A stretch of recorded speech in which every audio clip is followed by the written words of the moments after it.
Bismillah ar-Rahman ar-Rahim. Ladies and gentlemen, friends, Assalamu alaikum. Thank you very much for attending this event today. And I'd like to start by introducing myself. I'm Anas Al-Tikriti. I'm the CEO and founder of the Cordoba Foundation, which is hosting this event, this conference. I'd like to thank everyone here, yourselves for making the time, and also our panelists for today, our speakers, and also a thanks to the sponsors of the event, whom I'll be mentioning once or twice throughout this evening. The partners of this event: Save Tunisian Democracy, the Muslim Association of Britain, Forward Thinking, the Prince Al Walid bin Talal Center for Christian Muslim Understanding, and Al Hiwar TV. So thank you for every one of them for supporting this cause and for sponsoring this event. I'd also like to, at the very top, thank the organizers and our hosts for this evening, Events at Number 6. This is a brilliant venue, and I haven't been paid to promote them, but I think that the facilities and the service that we've received since we've arrived, I think that that speaks for itself. The theme of today, I don't think, needs much illustration and much description. We're here today in order to speak up for democracy in Tunis. Tunisia, 12 years ago, more than 12 years ago, began a historic phase in not only the history of the region, the Middle East and the MENA region, but actually I would go as far as to say it started a historic time in the history of all of us around the world. The fact that in Tunis, in early January 2011, a peaceful, consistent, incessant demonstration by Tunisians, all Tunisians, of all ideological backgrounds, of all ages, of all professions, came onto the streets and made a very, very simple demand. They wanted change. They wanted change. Not a single item was used to create any kind of violent attacks. It was a peaceful demonstration.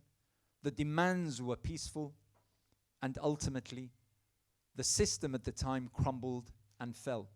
This, in our lives, is something almost unheard of. Quickly followed by what happened in Egypt, and all of a sudden, we had the Arab Spring.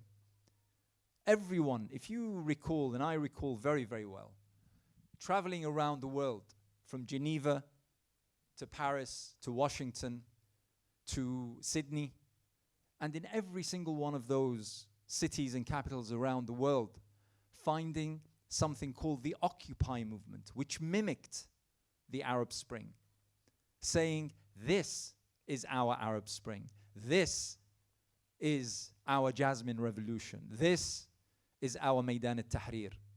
That was something that was truly remarkable. And we mustn't ever forget that we as a people, we managed to defy all odds. We managed to come out peacefully, all together, undivided, call for change, and change happened. And change happened. That's something that gave hope to all nations, to all people.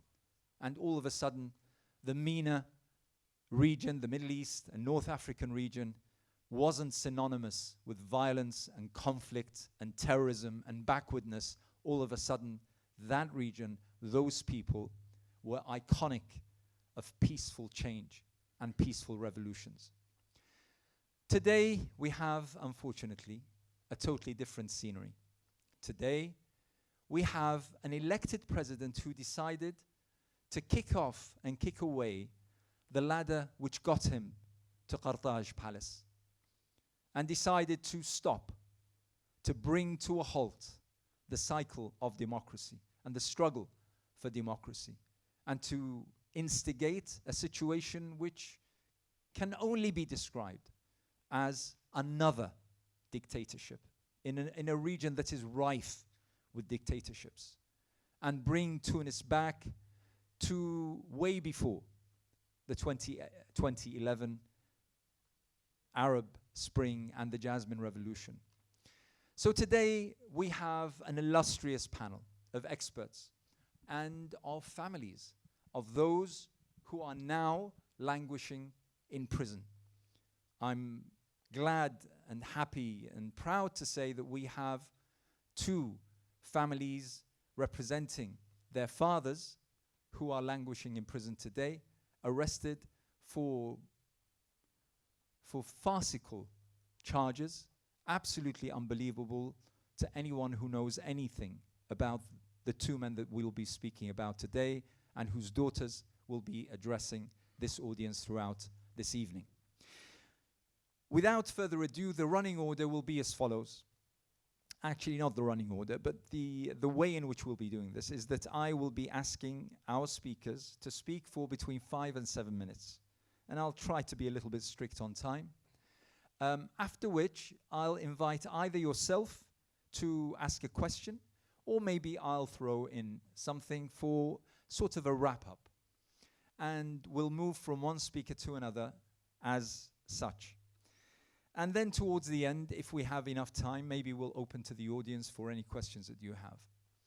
But once again, my thanks, gratitude, and appreciation to each and every one of you, and also to our panelists and speakers. And I'd like to also, before we start with our first speaker, I'd like to thank our media sponsors for today, Al Hiwar TV, as well as Al Jazeera Mubashir. And we have with us several online platforms that are conveying this event. This event is also being live streamed on YouTube. So we have also an audience that's watching these proceedings as they unfold. So without further ado, I'd like to firstly start with Rodney Dixon. Rodney is from Temple Garden Chambers. He's a barrister representing Tunisian opposition leaders detained in Tunisia. And I'm starting with Rodney because I'm aware of the fact that he has an engagement shortly after 7 o'clock, so he'll unfortunately be leaving us. So over to you, Rodney. Thank you so much, and welcome this evening. We are trying as much as we can to talk about the legal steps that we are taking on behalf of those who are detained, those who have been targeted in Tunisia by the current government. Because it's so important, even though many of these steps are taking place in courtrooms and in parliaments, that we all know about them and support them as widely as we can. It's through that process that there'll be a greater urgency on those who have to make very important decisions about the serious human rights violations that are taking place. So I wanted to briefly this evening explain what we are doing as lawyers on behalf of the families of those detained, on behalf of the detainees, and those who have been the subject of this most recent crackdown, but also what has been occurring over a number of months and years. It is culminated now in a heightened focus on, across the board, silencing any opposition and dissent to the current regime. First of all, in order to try and highlight who's responsible for this, we have made applications for sanctions to be imposed on the individuals who are responsible for these violations. Where there's evidence pointing to those, particularly those who are most responsible at the top of the hierarchy, we have asked the government here in the United Kingdom to impose sanctions on those individuals. We've also done the same in the EU as well, at the European Parliament. and an initiative has been taken in the United States as well.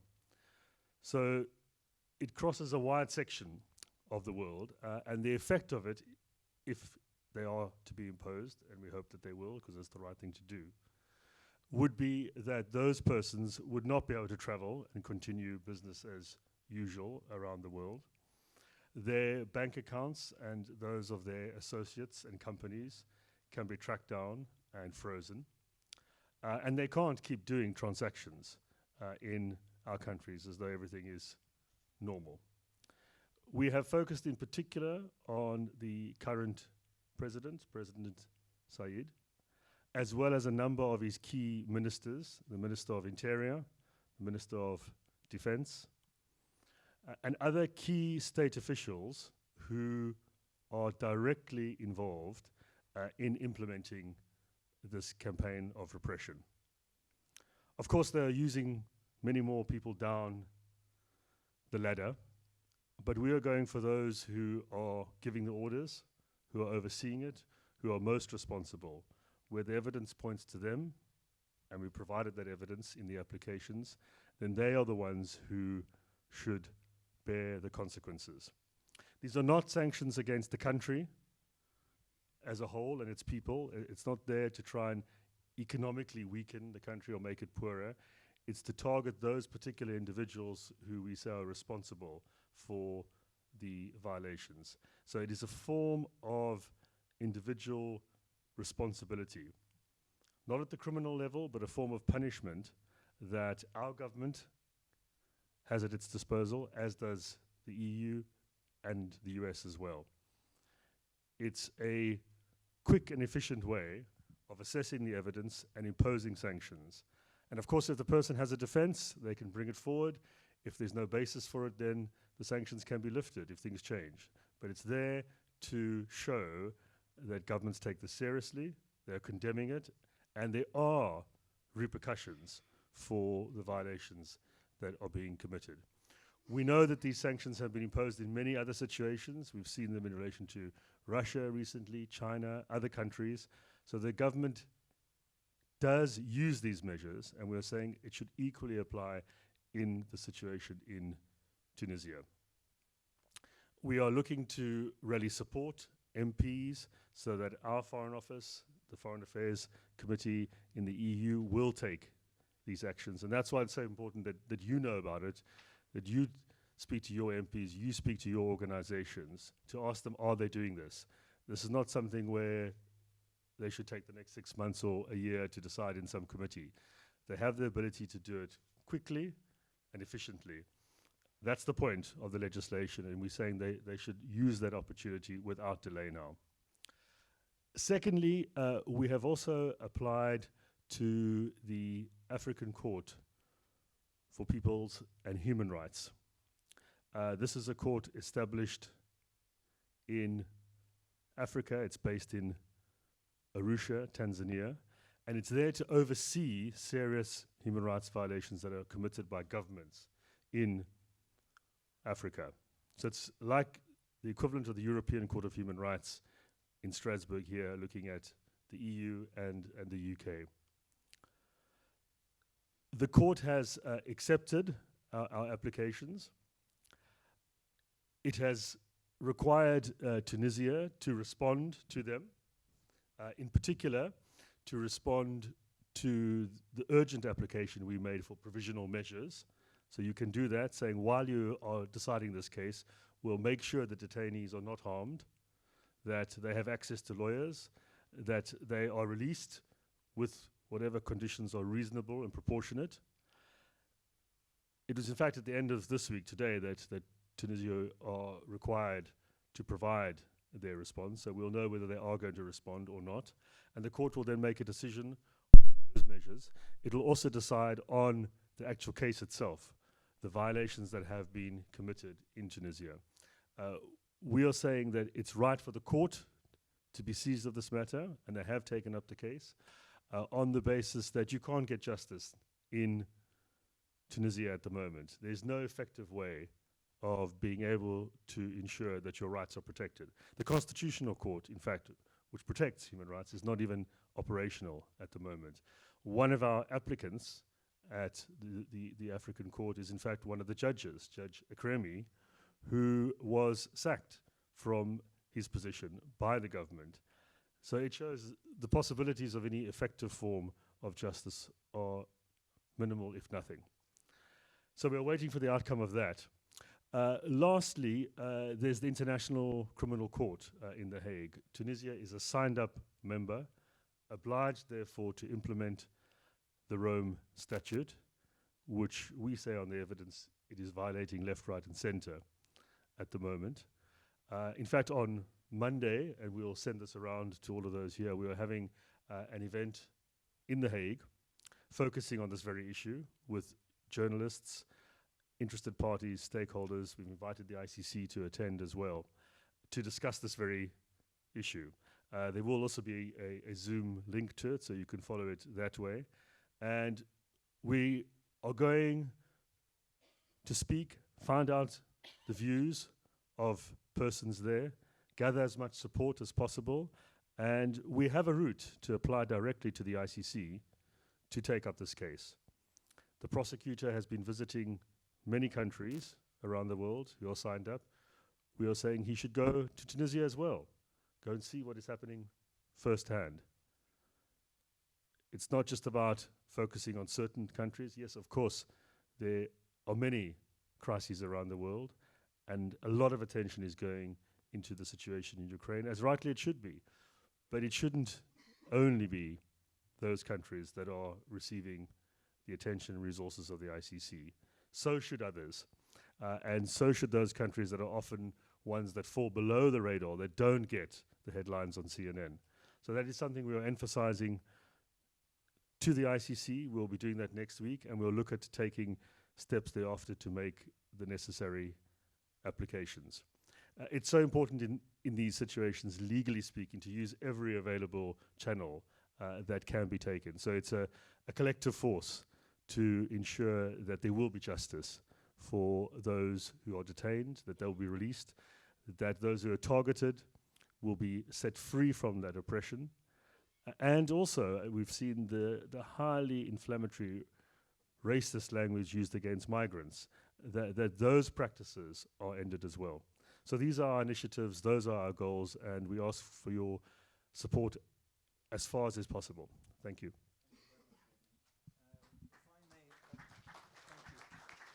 Thank you very much. I think that, I mean, you covered all the areas that one could, possibly ask about regarding the legal avenues. The question is, how much support have the families over here who've instructed you, how much support do they have from our own system over here? I mean, ultimately speaking, we're talking, for instance, today we have Kawthar and we have Sumaya, the daughters of Sayyid Farjani and Sheikh Rashid Al-Ghanouchi respectively. How much support have they received from the legal sector over here? They can give you more details about their engagements, but there has been some outreach and support from certain political quarters, from MPs in this initiative.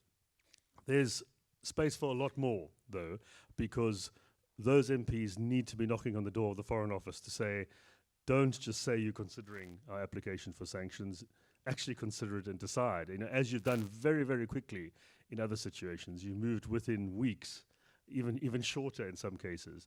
So there's scope for a lot more of that support. But the platform for it is there, and we just need to keep up the initiative, and we need as much support from you and others to tell them to do that as well, because that's how it happens in the end. There's no magic to it. It happens by people deciding we're going to do it and then doing it. Stop the talk, just get down, consider it, and do it. Have the courage to do it. We're moving to Sumaya. Sumaya Ghanouchi is a writer and researcher, and she's the daughter of Tunisia's dissolved parliament speaker, Sheikh Rashid Al-Ghanouchi. So over to you, Sumaya. Thank you very much, Anas, and thank you to the organizers, thank you to the Cordoba Foundation, thank you all for being with us here today to talk about Tunisia. Well, I should start by saying that yesterday my father turned 82. A joyous, happy occasion for any family. But for me and my family, it's a poignant one. Why?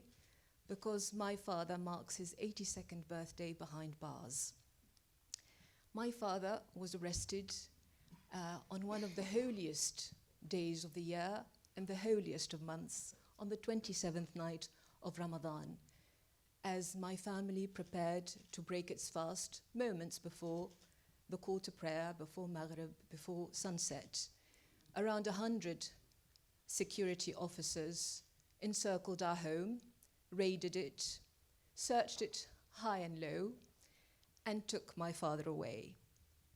Why, you may ask again?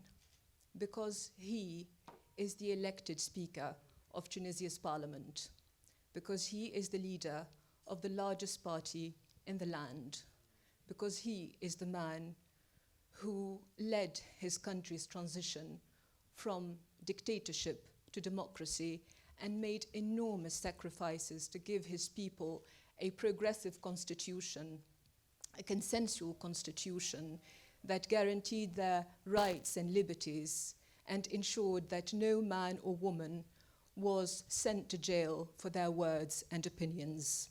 That is his crime in the eyes of a dictator who is, in fact, a political accident in the country's history.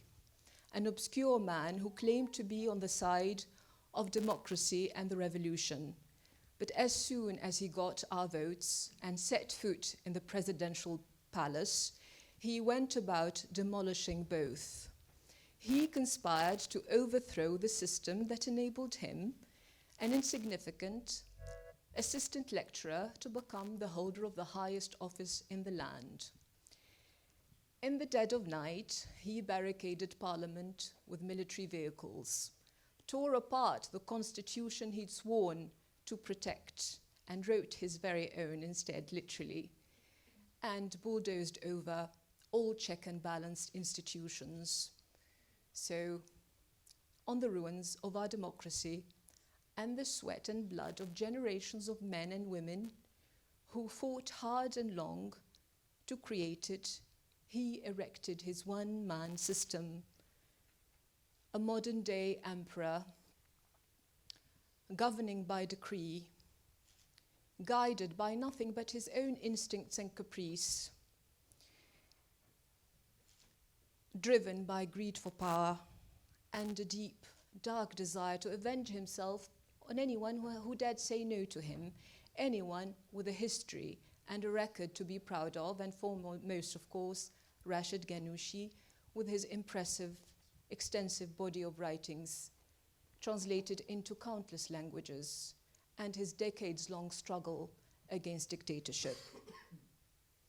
Qais Said turned Tunisia from an inspiring success story, striving arduously to claim its seat among the free nations of the world.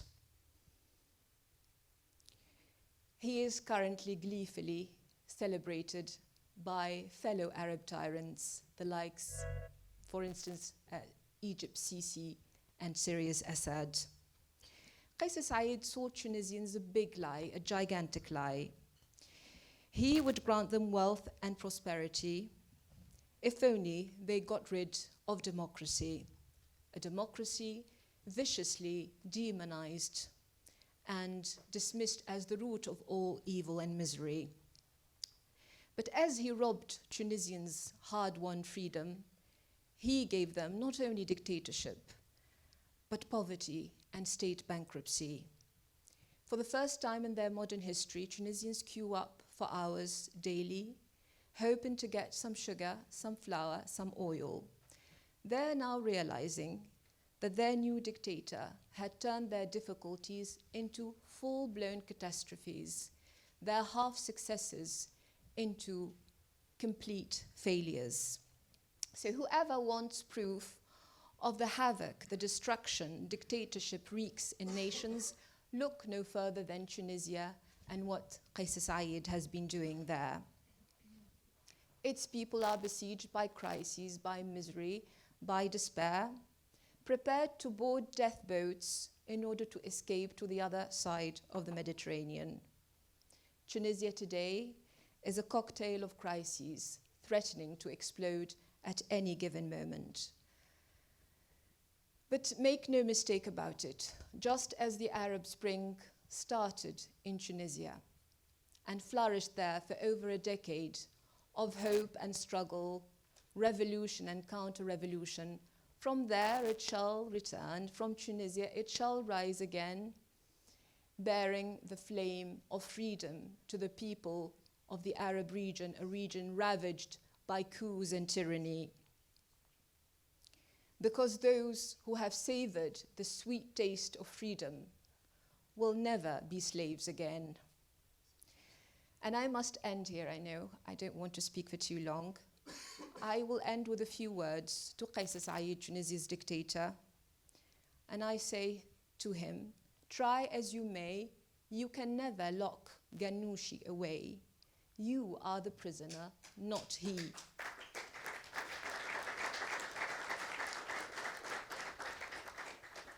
You are hounded by your sick suspicions, your power greed, your fear.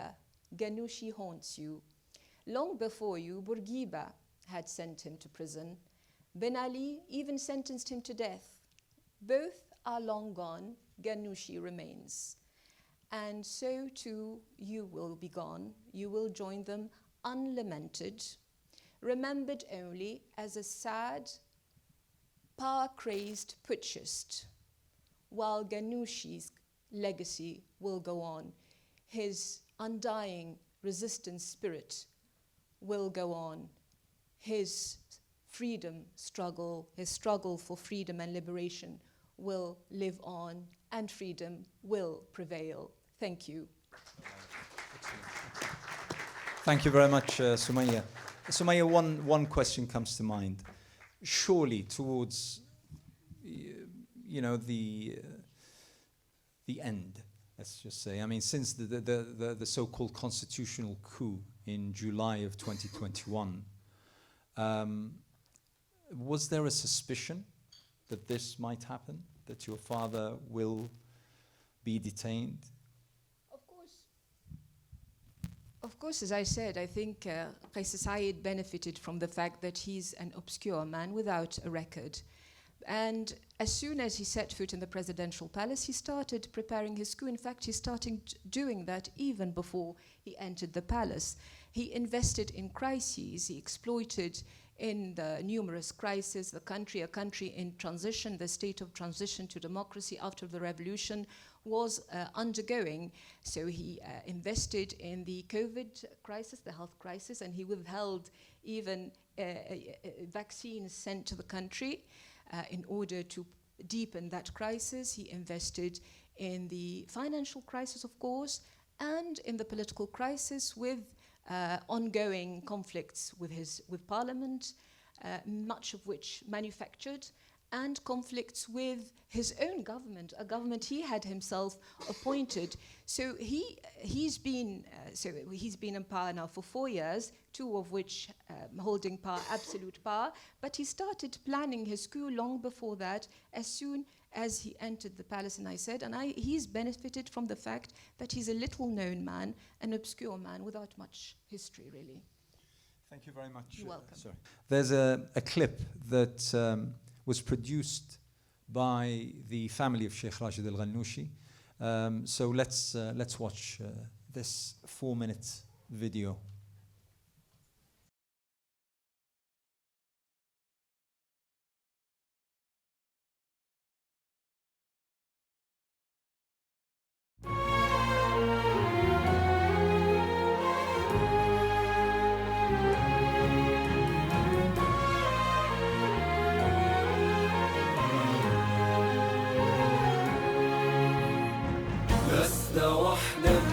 لست وحدك لست وحدك لست وحدك أيها الشيخ العليم لست وحدك خلف قضبان الحديد أنت راشدنا تنير دروبنا على خطاك سنقطف الحدود لست وحدك. أنت من يدعو لكل فضيلة، فكرك المجبول بالحب وبالإحسان. أنت من يسعى بكل وسيلة كي يعم الخير للإنسان. لست وحدك، لست وحدك أيها الشيخ العنيد. لست وحدك خلف قضبان الحديد. أنت راشدنا تنير دروبنا، على خطاك سنقطف الحلم البعيد. لست وحدك، لست وحدك.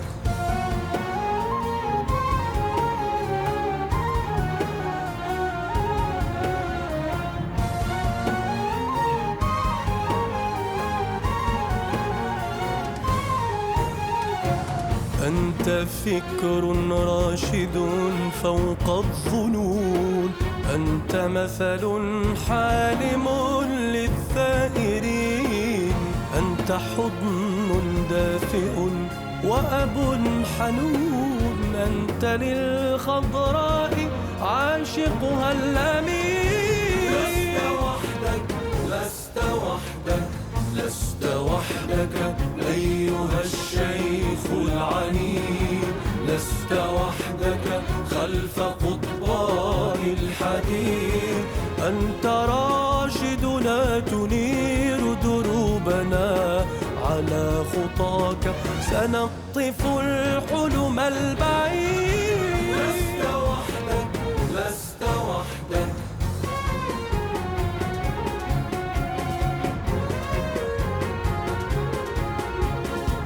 أنت لست ضحية، أنت البطل.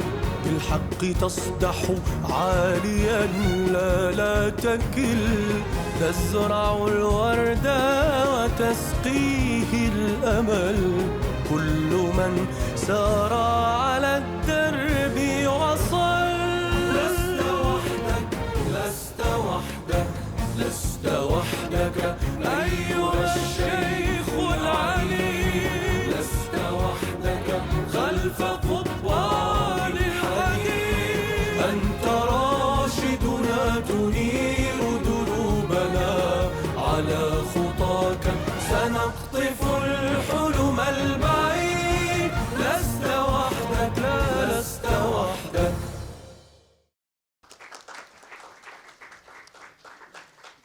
This video will be available on the Cordoba Foundation's website, as well as on the Cordoba Foundation's YouTube channel, for those of you who are interested in sharing that. Do we have John? John, do we have you? Yeah, I'm here. Oh, fantastic. Well, John, listen, it's fantastic of you to spare the time to speak about Sheikh Rashid Al-Ghannouchi, whom you know well. I'd even venture to say that you know better than most. So over to you for about 5 to 6 minutes, if you don't mind. Thank you very much, John. Today, Rashid Ghannouchi is one of the world's leading Islamic thinkers and has been one of the most influential Tunisian politicians in Tunisia's post-revolution transition period. Since the late 1970s, I've written about the emergence of Islamic movements in Muslim politics and society in the Muslim world, from North Africa to Southeast Asia. I have followed the history and development of Rashid Ghannouchi's life and thinking for close to 40 years. Tracked the remarkable development and transformation of Ennahda, from its opposition to and suppression by autocratic governments to its totally unanticipated, overwhelming election. Rashid Ghannouchi's role as Speaker of the Parliament and leader in Parliament. This history was initially captured in my books with John Vole, Makers of Contemporary Islam and Islam and Democracy, in which Rashid Ghannouchi and the development of Ennahda were chronicled, and more recently in Islam and Democracy After the Arab Spring. We've all seen the extent to which Ennahda's role in establishing a democracy in Tunisia, and more recently the return to dictatorship and authoritarian rule under Qais Said. Rashid Ghannouchi, the co-founder and president of the Muslim Democratic Ennahda Party, is the Speaker of the democratically elected Parliament of Tunisia. The transformation of the early successful Arab Spring democracy into a dictatorship and the arrest and imprisonment of Ghannouchi, the democratically elected Speaker of a democratically elected Parliament, is the suppression of democracy in Tunisia. Let's take a brief look at Ghannouchi's development and ideas. Rashid Ghannouchi spent most of the 1980s in prison for his opposition to Tunisia's dictatorship, and then another 2 decades in exile. During his years in exile in the UK, in which he had time to read widely, reflect, interact with scholars like John Keane and activists, and travel, his ideas evolved significantly regarding the nature of democracy and the relationship of Islam to democracy, and the nature and possibilities for modern democracies in Muslim countries.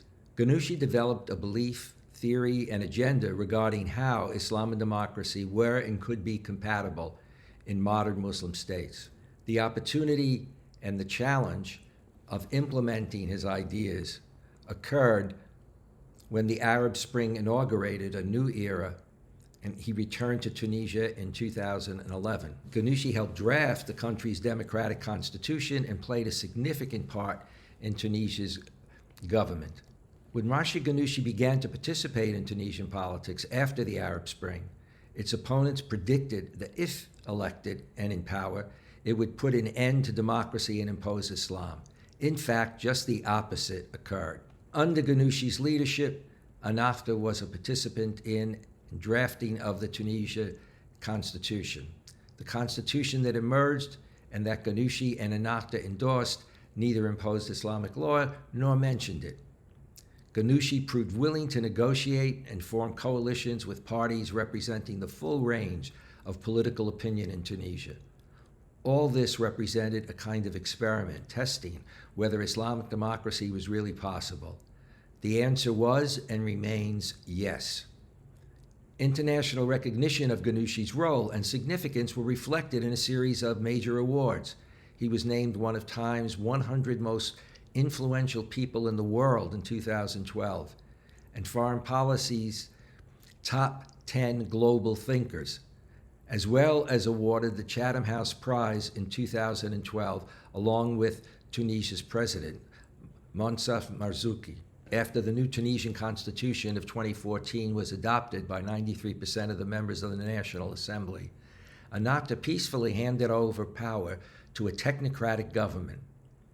In recognition, in 2015, Ghannouchi, along with Tunisian President Essebsi, received the International Crisis Group's Founders Award for Pioneers in Peacebuilding. In 2018, Ghannouchi was selected as one of the 100 most influential Arabs in the world in global influence. Ghannouchi's consensus-building approach and consistent calls for dialogue and unity across political, intellectual, and ideological lines was needed in Tunisia as well as needed in many countries in the Middle East. Amnesty International has described Ghannouchi's arrest as part of a wide-ranging, politically motivated witch hunt. The Tunisian authorities have arbitrarily prosecuted, arrested, and detained Democratic political party leaders, civil society representatives, union members, judges, and journalists, many of whom are facing the same charges of, quote, conspiring against state security, close quote, for their defense of Tunisian democracy. Congress members raising the plight of Ghannouchi and others. And the UK should do more because Ghannouchi spent 20 years living and advocating for democracy, freedom, and civic engagement. He was in the forefront challenging narrow and extremist voices within the Muslim community who promoted disengagement, such as declaring voting in the UK as haram. His books and lectures benefited many Muslims in the UK and globally. What about U.S. policy in the Biden administration?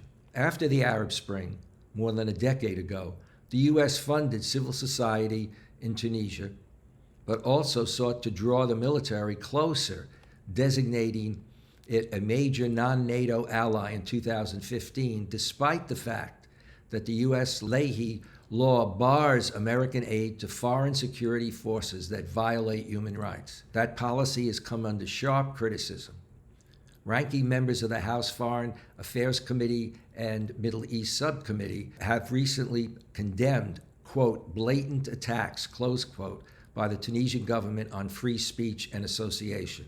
On April 19, 2023, State Department officials commented on the arrest of political opponents in Tunisia. Quote, the arrest by the Tunisian government of political opponents and critics are fundamentally at odds with the principles Tunisians adopted in a constitution that explicitly guarantees freedom of opinion, thought, and expression. The arrest on Monday of former Speaker of Parliament Rashid Ghannouchi, the closure of Ennahda Party headquarters, and the banning of meetings held by certain opposition groups, and the Tunisian government's implication that these actions are based on public statements, represents a troubling escalation by the Tunisian government against perceived opponents. The Tunisian government's obligation to respect freedom of expression and other human rights is larger than any individual or political party and is essential to a vibrant democracy and to the U.S.-Tunisia relationship, close quote. Sadly, my interpretation of this statement is the statement demonstrates concern, but given the history of U.S. foreign policy in the Middle East and North America, and certainly under the Biden administration, it may be all talk and little action. Fortunately, though, Congress has stepped forward. Congressman Gregory Meeks, ranking member of the House Foreign Affairs Committee, and Dean Phillips, ranking member of the Subcommittee on the Middle East, condemned, quote, Tunisia's recent arrest of political figures, forcible closure of the political party offices, and bans on free assembly of certain political groups are blatant attacks on free speech and association, close quotes. President Biden has now faced calls from members of the Democratic Party to rein in the U.S.-Tunisia military relationship. Senator Chris Murphy, who leads the Senate Subcommittee on Relations with the Middle East, said the U.S. approach to Tunisia suggests, quote, a democracy toolkit, close quotes, which is fundamentally broken. Murphy noted, quote, the Biden administration has, I think, made a bet on the Tunisian military. I would agree that we should make a bet on civil society instead, close quote. More generally, Senator Murphy noted the Biden administration needed to urgently shift course and end its support for, quote, brutal dictators, close quote. In addition to this, U.S. Senators Jim Risch and Bob Menendez, ranking member and chairman of the Senate Foreign Relations Committee, introduced the Safeguarding Tunisia Democracy Act, legislation to foster Tunisia's democratic institutions, limit funds until Tunisia restores checks and balances, and authorize the creation of a fund to support democratic reforms. Most recently, U.S. Senators Durbin, Murphy, Welch, Kuntz introduced a resolution recognizing Tunisia's leadership in the Arab Spring and calling out recent democratic backsliding. Finally, more than 150 academics in Europe and North America, including from the universities of Oxford, Harvard, Columbia, and Georgetown, have called for the release of Rashid Ghannouchi and all political prisoners in Tunisia, amid what they described as a, quote, fierce onslaught, close quote, against the sole democracy to emerge from the 2011 Arab Spring. Conclusion. Under Rashid Ghannouchi's leadership, Ennahda has become a democratic political party in its orientation, following the model of Christian democratic parties in Europe. In contrast, Kais Saied, with the help of the military, has brought back and imposed the one-party authoritarian state that existed prior to the Arab Spring. Declaring a state of emergency, he has suppressed the democratically elected parliament, written and imposed a new constitution in which presidential power is at the expense of other branches of government, and a constitution approved in a referendum but was boycotted by most of the opposition. Only 30% of Tunisians participated. In contrast, Rashid Ghannouchi, responding to the growing threat to democracy in the country, has maintained that, quote, imagining Tunisia without this or that side, Tunisia without Ennahda, Tunisia without political Islam, without the left, or any other component is a project for civil war, close quote. Ironically, the mention of the word civil war is the apparent ground for his arrest. Remarkably, despite his arrest, Rashi Ghannouchi has refused to be discouraged about Tunisia's democratic future, stating, quote, "I am optimistic about the future," he said after the judge ordered him to be held pending trial. Quote, he said, "Tunisia is free," close quote. The international community, in particular democratic nations, and all who believe in democracy, are challenged today to respond to the imprisonment of Rashi Ghannouchi and senior leaders like Said Ferjani and other Tunisians, and condemn Said's authoritarian government. Thank you. Thank you very much, John. Really appreciate it. Thank you for your words, for the emotions, and for being with us today. Really appreciate it. Thank you. I'm going to move now to our next panelist, our next speaker, David Hurst. But before I go to David, we've heard about Sheikh Rashid Al-Ghannouchi from Sumaya as well as from John, and we'll be hearing about Said Ferjani from Kauthar imminently. Something that baffles me, and something that I've spoken about several times since this has taken place. And this goes out to our own government, to our own politicians, and we'll be hearing from Phil commenting about part of these things. But if someone like Sheikh Rashid Al-Ghannouchi and like Said Ferjani, Democrats to the core, who were ready to sacrifice their freedoms, probably even ready to sacrifice their lives for the future of their country and for democracy and for freedoms and for human rights, if they can be treated in such a manner, with us watching here in the UK, across Europe, in America and the such, what hope do we have in convincing young Arabs, Muslims, in fact, anyone around the world, about the validity of democracy? What future do we have when Democrats can be treated like this with no recourse, with absolutely, the fact that Qais Said was visiting Paris and enjoying the red carpet treatment is in itself a condemnation of everything we claim about our standing by, supporting, advocating values like democracy, like freedoms, and like human rights. So, David, over to you. Hello, thank you, and thank you for having me. When I look at Tunisia today, I'm really in despair. I hold my head in my hands. But to be frank with you, and you're not going to like this, part of my despair is with Ennahda itself. I'm a reporter, I'm not an activist, and the only thing I can do is my job.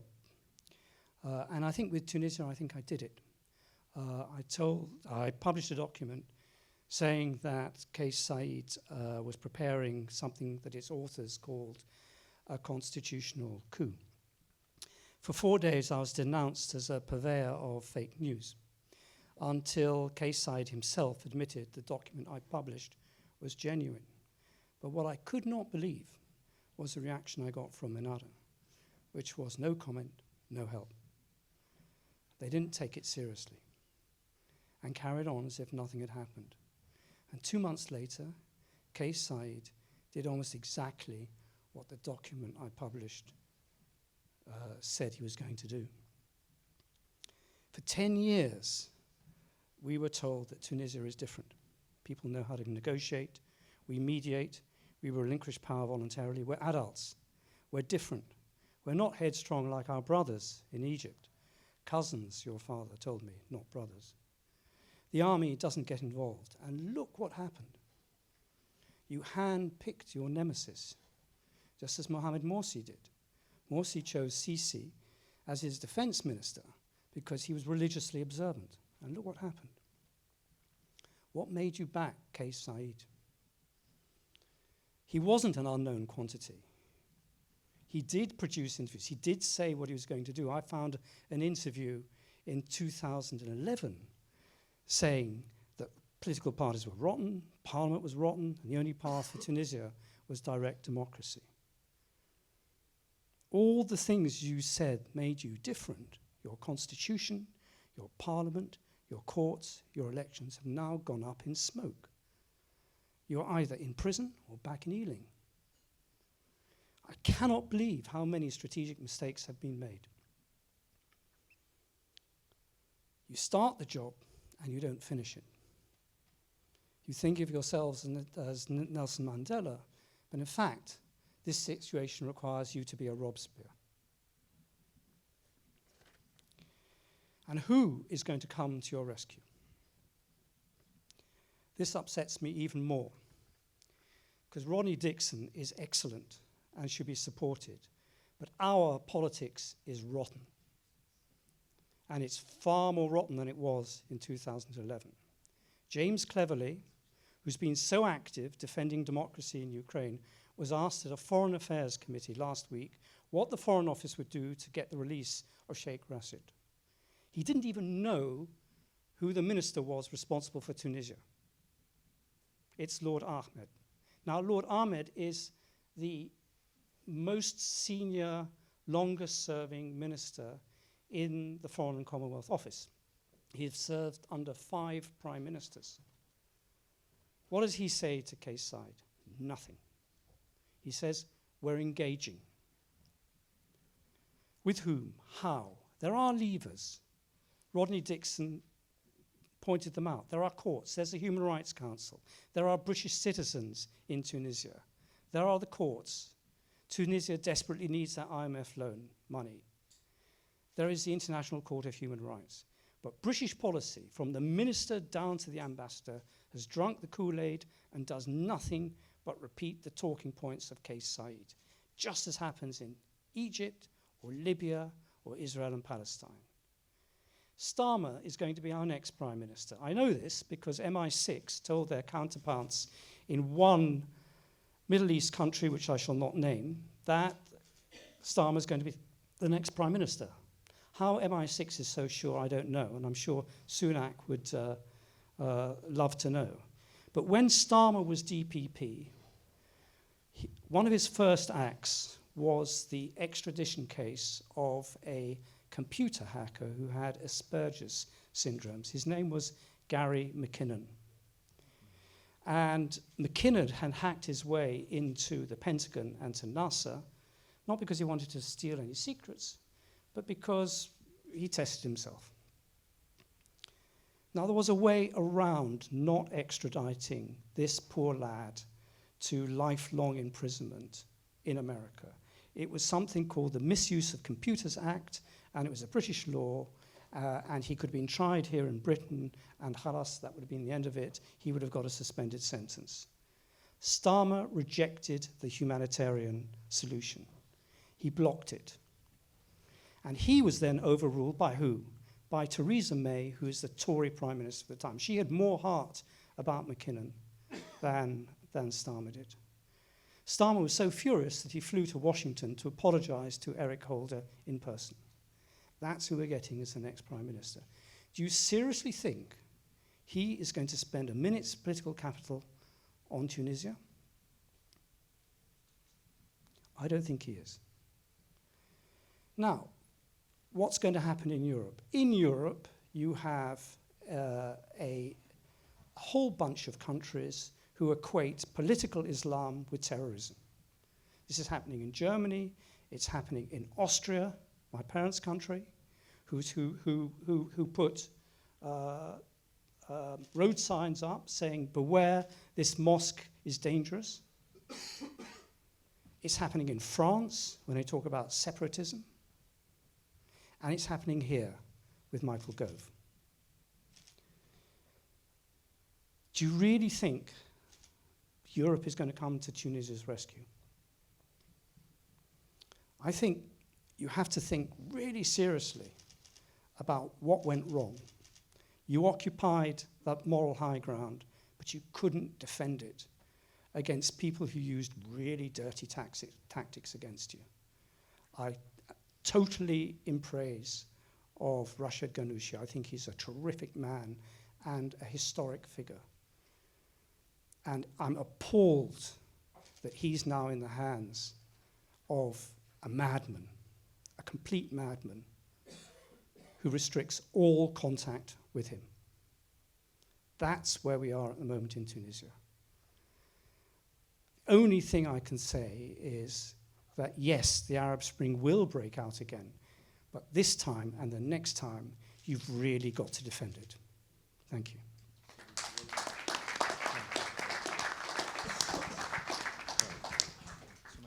Hi, thank you, David. Well, I agree with much of what you said, but you speak as though Nahda was moving on its own. On the field, there was only one player, Nahda, and it could act as it wanted, as it sees fit. You know, when it realized that a coup was being prepared, it could just react accordingly. That, unfortunately, is not the case. Nahda was one player among many, and one of the very few players keen on seeing the game continue. I might remind you that Nahda only governed, I mean, it's one of the misconceptions about Tunisia that Nahda has been in power for the last 10 years. In fact, Nahda was only in power for 1 year and a half, after which it was overthrown by 2 assassinations, and it chose to leave power for the sake of civil peace. After that, Nahda often had 1 minister in government. So even if it realized that that a coup was being prepared against it, it could not act freely. And you speak, so internally the situation was very complex. There was in opposition. That's the point. It was considering going in opposition. Another, you must. It was even within another. There were ongoing debates about what it should do, because it was in a very tense, polarized, complex situation, and often it found its hands tied. Besides, also, you realize that the power system in Tunisia, the power was really fragmented. And the point was for no party to dominate, but that made it even more difficult to move, particularly as, after 2014, for instance, another, parliament was headed by Nida Tounes, the presidency was headed by Nida Tounes, and government was headed by Nida Tounes, and Nahda was just keen on seeing the democratic transition completed. That was its main priority, preoccupation, was to finish this transition and to provide some sort of political stability to avoid, the country going back fully to dictatorship. So it was it was trying to minimize its losses continuously. And also, you speak as though another, Tunisia was part of a regional situation that's where, a comfortable regional situation. The fact is not the case, unfortunately. Since the coup in Egypt, Nahda was delaying the inevitable. Delaying, you have a whole regional environment that is hostile, where the counter-revolution was on the ascendant. So I think Nahda's genius has been to prolong the transition and to try, as I said, to delay the inevitable. What have you got left? What have we got left? And I must say a word about Europe. And Tunisians are not waiting for Europe to come to their rescue. Tunisians have more than enough experience in resisting dictatorship. They did it on their own before, and they shall do it again. And as I say, Qais Said currently is not in, although he's being received in Europe, he's being received in Europe as their coast guard in Tunisia. Everyone knows you can't work with this guy. This guy knows, only hears the echo of his own voice. And that, he is resorting even to repression because he is very fragile and very weak. And so Tunisians, in fact, what's happening in Tunisia is that the opposition is gaining more and more forces, and Qais Said, even people who supported his coup, incidentally, are turning against him. So the situation is not black or white, and it's all doom and gloom. On the contrary, the situation in Tunisia gives us cause for hope, because, as I said, the supporters of those who realize that this has in fact been a coup against democracy, and that this is turning against them, even the supporters of repression and the coup, and that it's not just targeting their old enemies and Nahda. and as you said, political Islam and Nahda. So, people are realizing that this is very, very dangerous. Qais Said is losing supporters, and democracy is gaining many supporters. So I think I, for one, I'm optimistic. I, for one, I'm optimistic. I absolutely hope you're right. I'm optimistic. And I must end with this. They said the Arab Spring was an American conspiracy. I'd say that the counter-revolution is the conspiracy, and that another's genius has been to try to as I said, delay the inevitable. And the situation, with the coup in Egypt in 2014, everyone expected that another would collapse in 2014, but it's been trying. It's been trying to prevent that from happening, and it's still working. Nahda is working with the NSF, the National Salvation Front, which is expanding day by day. So it's not doom and gloom at all, David. Thank you very much. Thank you, Sumaya, and thank you, David, also. Thank you very much. I'll allow for questions later on, but I'd like to move on. I'd like, Oliver, if I may, a few words from you. You are someone who visited Tunisia several times. You're someone who met with Sheikh Rashid. You, forward thinking, was very, very present in the aftermath of the Arab Spring in 2011, up until very recently. So your observations in 5 minutes, which I know is a challenge. Thank you, Anas, and follow that. Thank you, David and Samia, for giving realism to our event tonight and the issues. I'd actually spent a week, a month for 18 months in Tunisia, and we were working on a European-sponsored, EU-sponsored program, which was aimed at finding consensus among all the different political parties. So for a week every month, we engaged all the parties. And it culminated actually in a conference in which it was based on the potential compatibility of religious and secular understandings of society and governance, which was then led by Sheikh Ghannouchi on the one part and Beji Sepsi on the other, the head of Nida Tunis then. And I must say, I left Tunisia with lots of hope. I really did think that they had the capability, the drive, and the will to achieve a truly democratic society. And I think the efforts that were made to build democratic institutions that would focus on the individual and collective human rights, regardless of people's religious affiliation or secular affiliation or cultural. There were real efforts I witnessed firsthand in that process. So it's been truly disappointing to see how things have evolved. I think, David, some of the things you've said, I would reflect also. I think in some ways the parties were too mild with each other. There were differences, and there was almost a temptation to overlook those fundamental differences, paper over them in the hope of actually achieving a unity and working together. That was excellent intention, but there were times I felt in the subsequent evolution where a stronger stand could have perhaps prevented what we have seen.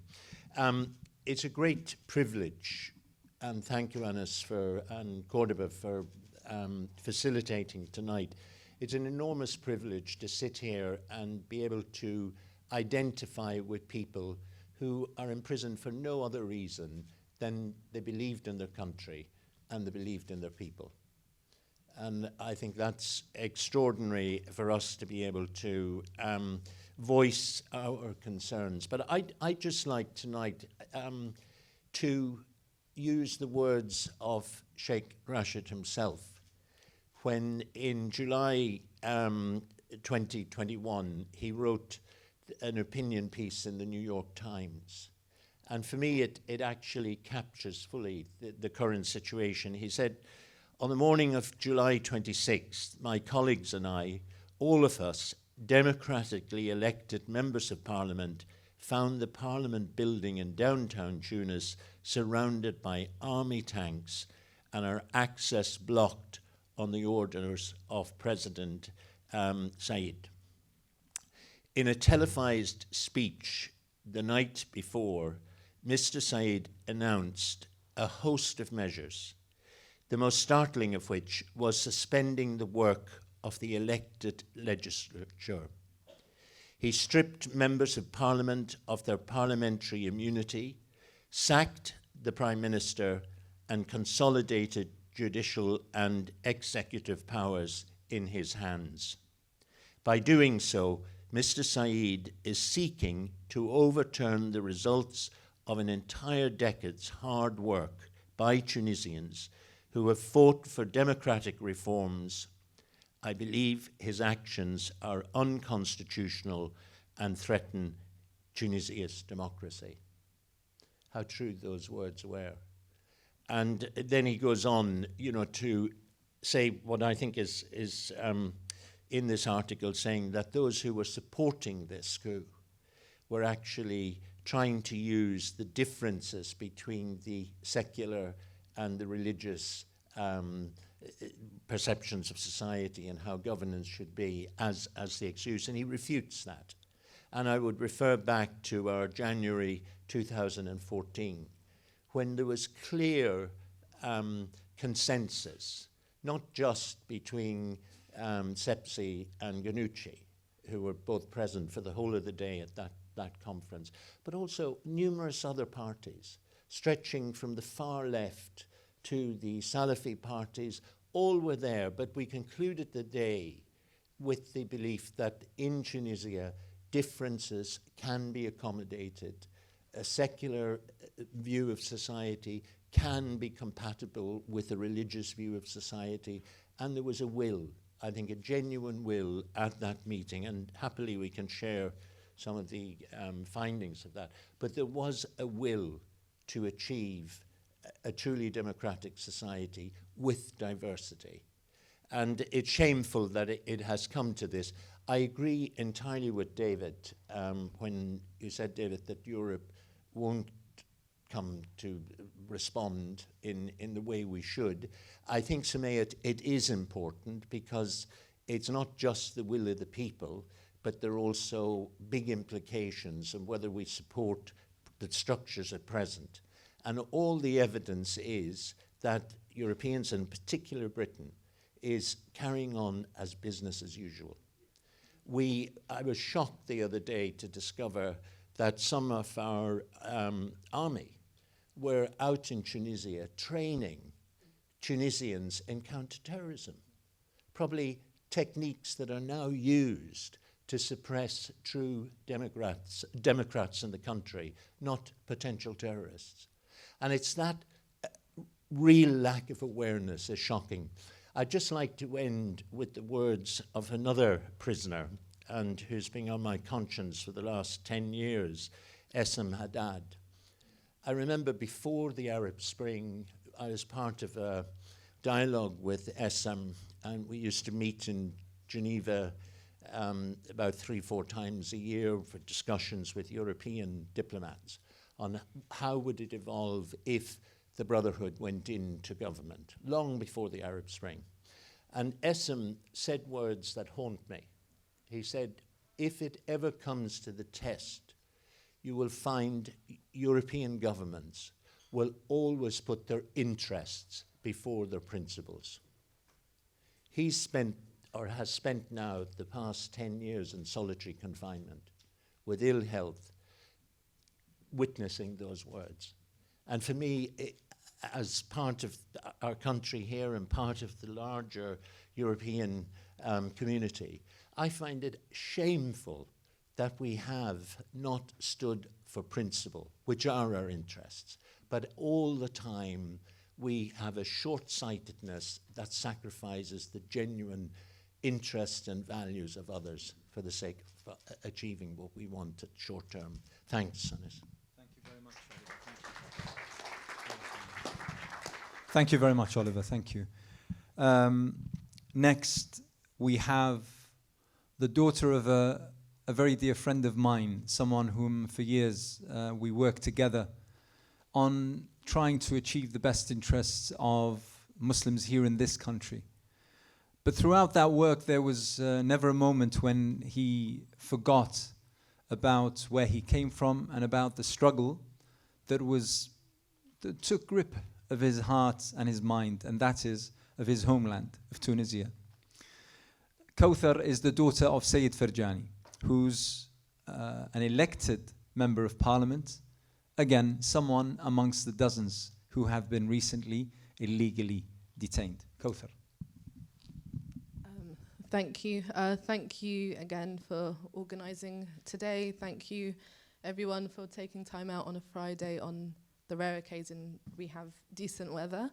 I just want to quickly touch on a point to continue from what Sumaya has already said about the genius of Nahdha delaying the inevitable.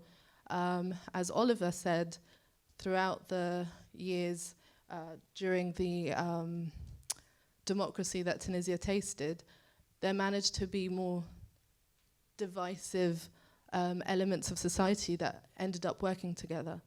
And that is also because of the constant olive branch Nahdha kept offering. And I would say that even now, after everything that has happened, after the coup, and after the recent crackdowns, even some parties that may have even initially, or people who have initially supported the coup, are now coming together. And if that wasn't for the 10 years of Nahdha being soft, as some may see it, we wouldn't be in that today. I myself am in a group where I've run with children of various political parties, people that not necessarily would get along, and they are now in a case with us. And again, I would say that was because of the soft approach from Nahdha. So I've been doing various variations of these speeches in the last 4 months, and unfortunately, as time goes on, the violations, absurdities, and the days of my father's imprisonment increases. This isn't the first time my father has been imprisoned by a Tunisian dictator. I was 3 years old when I first watched dozens of police storm our home and arrest my father. This was in 1987 under the Ben Ali regime. My father was severely tortured using methods that are illegal under international law. His back was broken and he was unable to walk. At times, his torture was so severe, he ended up in a coma for 5 days. Unfortunately, after all the gains, albeit imperfect, of the Tunisian revolution, at 68, my father is yet again paying the price for his commitment to human rights and his participation in democracy. We've known for some time that my father's arrest was inevitable. In fact, his name was leaked in, I think, Middle East Eye after the coup as part of the list of names that Qais Said intended to arrest. On Monday, the 27th of February, my father was initially asked to attend a police interview as a witness. My parents' home was raided, and yet, despite finding no evidence, they decided to detain my father. They eventually sent him to another court 2 days later, and they issued him a prison warrant without charge, and to this day, without accusation. So my father's accusation is, I mean, they're all quite absurd. So he's currently been under investigation, not even formally accused, of possibly being associated with a PR company called Instalingo. Now, as of 2 days ago, everyone who works for this company has been exonerated, but anyone who's suspected of working for this company is either still in prison or prosecuted in absentia. The other absurdity of his case is the political accusation that goes on with this case is to do with changing the face of, changing the political face of Tunisia. Now, at the time, Nahdha were the majority, and also the Prime Minister, Mshishi, who's currently also been associated with this case, was the Prime Minister. So essentially, they're being accused of trying to overthrow themselves. So that's the where we are now. Currently in Tunisia, the judiciary have been taken hostage by the President Said, and we've reached a point where judges were told that they either send these people to prison or be seen as co-conspirators. So currently there is a judge called Bashir Akrami who's currently in prison. And when his family asked the judge who sent him to prison, why did you do this? They said, well, it was either me or him. My father in prison said, we have shifted from the independence of the judiciary to the use and abuse of judiciary. In the last few months, my father has been sent to prison, to hospital a few times. Initially after his hunger strike, where he once lost consciousness while doctors tried to retrieve his blood without uncuffing him. And more recently after being ill due to damp conditions of his cell and sharing an overcrowded cell with over 120 prisoners, most of whom smoke. He has since been back and was given an inhaler, but again to the same conditions. He's reported incidents of violence by inmates towards other inmates, including one with a history of severe mental illness who was seen cutting his flesh and eating it in a sandwich. One who has gouged the eye of another inmate, and one who has been self-harming. He's also received death threats whilst in prison. We believe that they intentionally place these people so that should anything happen to my father, they can say it's not the state's responsibility.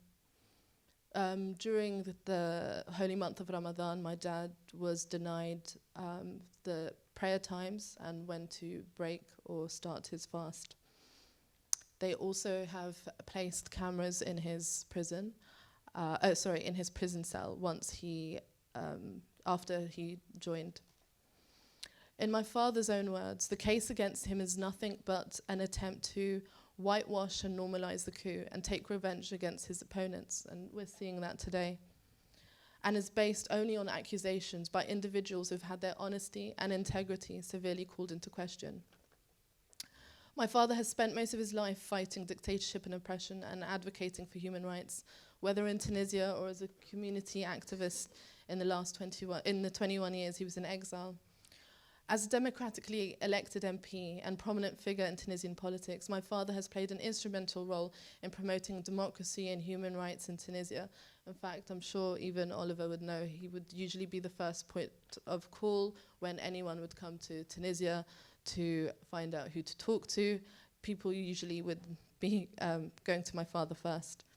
Unfortunately, despite all our efforts, the EU and the UK have prioritized their anti-immigration stance over human rights, democracy, and freedom. And just leading on from what everyone's been saying today, I've actually been lobbying pretty much around the world, the EU, the UK, Africa, and I went to DC. And in fact, one of the bills that they mentioned, that was during a time when I went in May, and whilst there are some Tunisians working in DC, which is only a handful, just lobbying there, we managed to do a lot more than the last 4 months of all our hard work in the UK.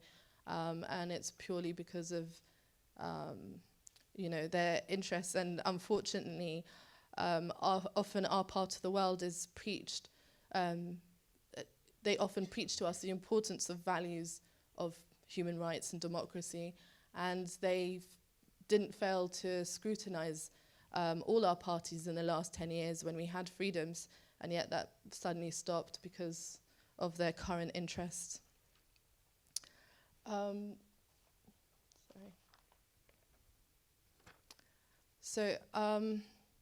My father's always believed in democracy and the rule of law, in defending the rights of those who are oppressed, and sends a clear message from inside the prison.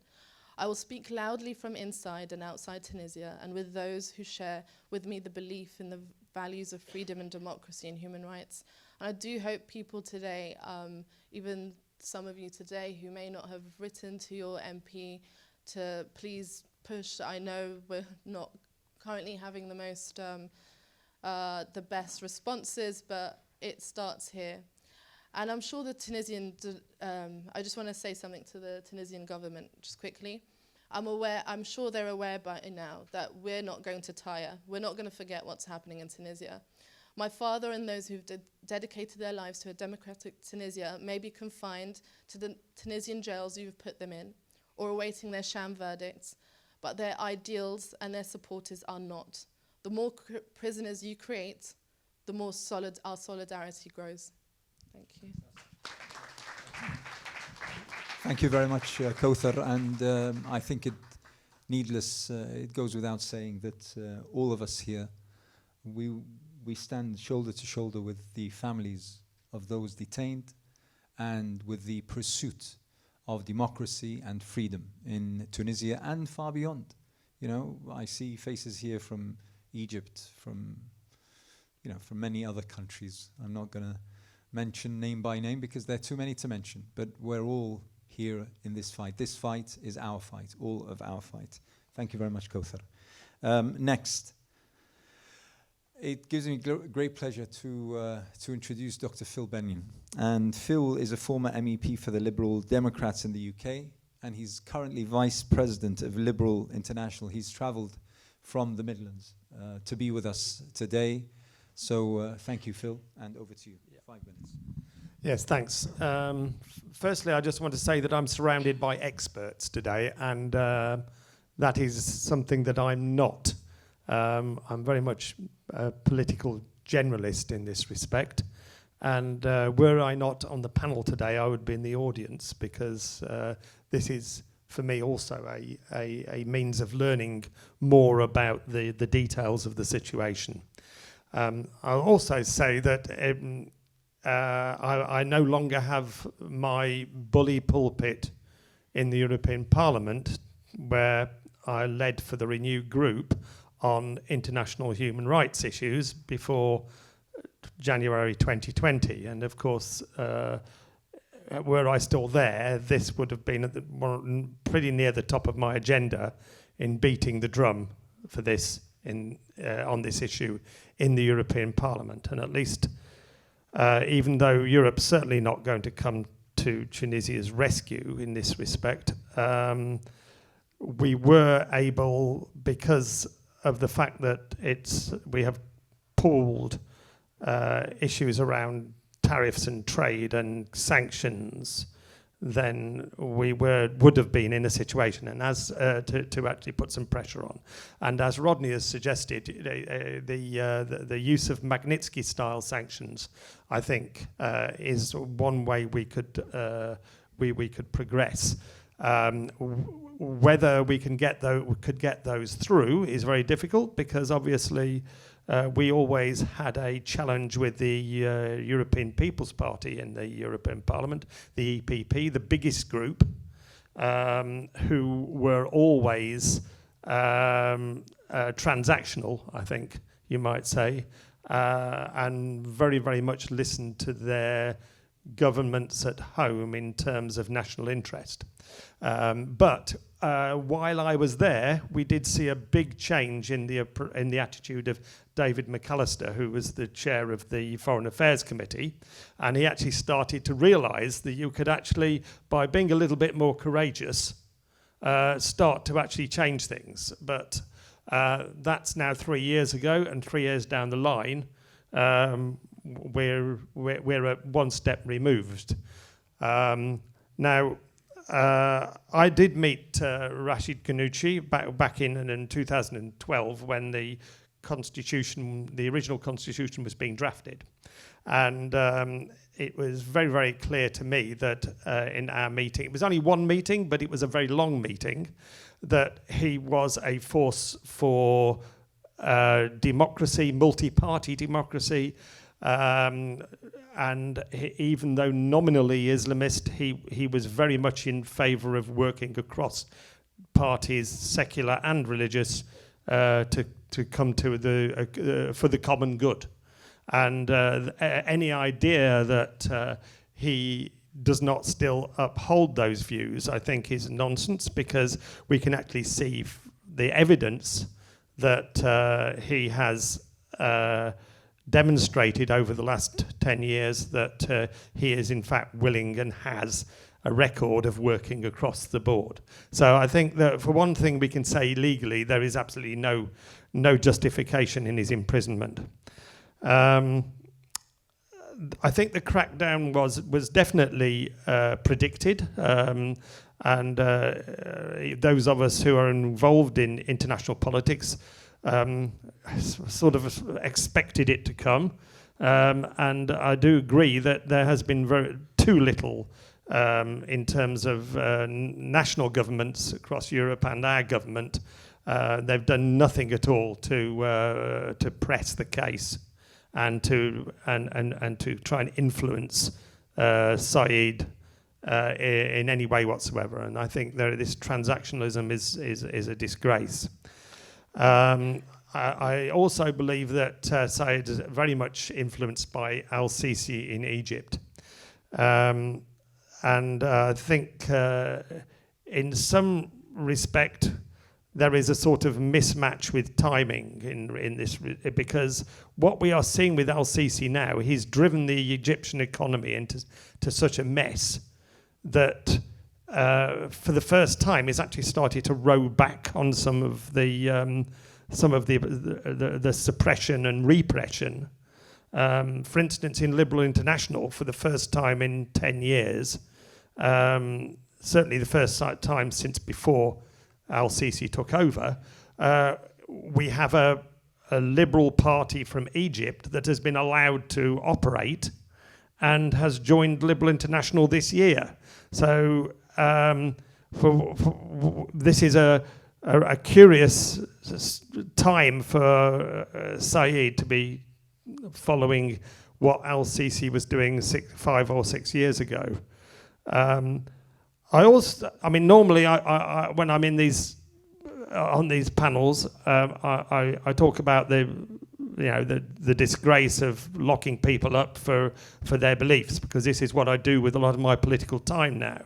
But we've got so many panelists here that are far more familiar with the circumstances, that I think it's worth actually pointing out a few economic facts as well, because what Saeed is doing is economically not in the interests of the Tunisian people, who need investment, they need to see economic growth, and this is not going to happen under this kind of crackdown and repression. And even though Europe is certainly not going to come to the rescue of Tunisia in terms of trying to oust Saeed, we in the Renew group, and I'm still very much engaged with them, are really pressing now for a strong economic relationship, a partnership with not just North African countries, but with a lot of African countries, because we have a common interest here. Europe is short of labour. It's also trying to decarbonise its economy, and we are pressing for a proper economic partnership that can help Europe decarbonise and at the same time help African countries actually start to add value and gain investment. We had a whole conference on this in Marrakesh last December. It was the Renew Pact conference, and we're having another one in a 3 months' time or so, to really put some flesh on the bones of how we do this. And of course, the North African countries are so close to Europe that there is so much common interest there. There is land available for solar farms, whether it's you're close enough to attach to the grid. We're talking about producing a lot of green hydrogen. And now this is the sort of thing that can really bring prosperity to North Africa. And I think that because it will be driven from the European institutions, it will require a certain level of good governance. And those countries that are not showing that good governance will miss out. And I think this is going to happen. It's starting from my own group, which is the third group in the Parliament. We are getting a lot of interest now across the board, simply because this is in Europe's interest. And so I'm hopeful that, as Samaya says, the actual political issue can be solved from within. And if it can, I think that there is a strong future. I think Europe will act in its own interests. It will have. It's a win-win situation, I think, potentially for North Africa and for Europe, and it also has some potential to solving the crisis of boats in the Mediterranean sinking, and because if there's more prosperity in those countries, then there'll be less pressure to migrate. I'm just going to finish off with one point on where I can go myself. I mean, I'm here to learn. I've made contact with Rodney. I want to know. I need a good dossier so I can take it to my colleagues, who I still call my colleagues. They still call me a colleague in the European Parliament, to try and press this case. And I think that's one place where I can help. As far as the British government is concerned, I'm not very hopeful, because for one thing, they're not only transactional, they're also at the moment completely disengaged and obsessed with their own survival. And I just don't think that their vision is wide enough to take these things into account at the moment. I just can't see it. But really, we should be pressing our government to put pressure on Saeed to release all the political prisoners and return to a proper parliamentary democracy. Thank you very much. Thank you, Phil. Thank you very much. And that dossier, I'm sure Kauthar, Sumaya, and the team will be able to provide you with that. Thank you very much. Our penultimate speaker for tonight is a very, very good friend of ours, a great campaigner for freedoms, for human rights, for democracy in her own country, but never is there a fight without her being there. And today she's here for Tunis. Dr. Maha Azzam is the head of the Egyptian Revolutionary Council, formerly with Rusi in Chatham House. Please, Dr. Maha. Thank you very much, Anas, and thank you for inviting me to join this panel. Let me take my cue from the title of this meeting, which is, "Has Tunisia, the birthplace of the Arab Spring, succumbed to tyranny?" Let me say that Tunisians and Arabs across the region have known nothing for decades except tyranny. Except for a short hiatus in the Arab Spring, where there were free and fair democratic elections, and they lived a year or maybe more, in some cases a year, in my country of origin, Egypt, or more so in Tunisia under some kind of democratic process. They have known nothing but repression, dictatorship, corruption, iniquity, and military defeat. It is the old story of the post-colonial state in the region. And we've heard from colleagues on the panel specifically about Tunisia. But what I would like to point to is perhaps some of the broader political issues, if I may, that affect Tunisia and affect the region. What we see in Tunisia is not dissimilar to what we've seen in other victims of the counter-revolution in the region, which is domestically the work of the deep state, of security services that have worked consistently against democracy, of oligarchs who have economic interests, who are now again active in Tunisia and have their interests. Perhaps we could have said a little bit more about this on the panel, but there are in each of these countries, Tunisia included, vested interests that don't want to see change or democratization because they don't want to see political accountability or accountability of any kind in the economic sphere. We know how regional powers have interfered in the region, from the Gulf to the elephant in the room, Israel, in order to forestall democracy in our part of the world. We know how the international community has been complicit, and yes, I use the word complicit, through its silence and support of dictatorship, and has gone against its own values of democracy and respect for human rights. And this is something that is consistent with policies of Western countries, even if they may differ from one country to the other in Europe or the United States. But on the whole, what we have seen for decades throughout the 20th century and into the 21st century is nothing but double standards. And that is not going to change anytime soon. Therefore, the question I think before us is, what can we do in order to impact the situation, and how really these innocent men and women in prison can be freed? And we call incessantly for the freeing of all political prisoners, for the freedom of assembly, the freedom of speech, the independence of the judiciary in Tunis and elsewhere. But the reality is that the legal process that Rodney Dixon spoke about is perhaps one of the most important channels. The political one remains stifled and stunted. But does that mean that we should be quiet? Definitely not. We have friends. We have friends in this country, and we have friends in Europe and the United States, those in civil society, parliamentarians, and others. And we must continue to campaign and to mobilize. At a grassroots level among the young, there is a great deal of potential. This is a long struggle. It's not a struggle that will be won in one day. The Arab Spring was one round. It was an intifada, if you like. It was an uprising. It was an incomplete revolution.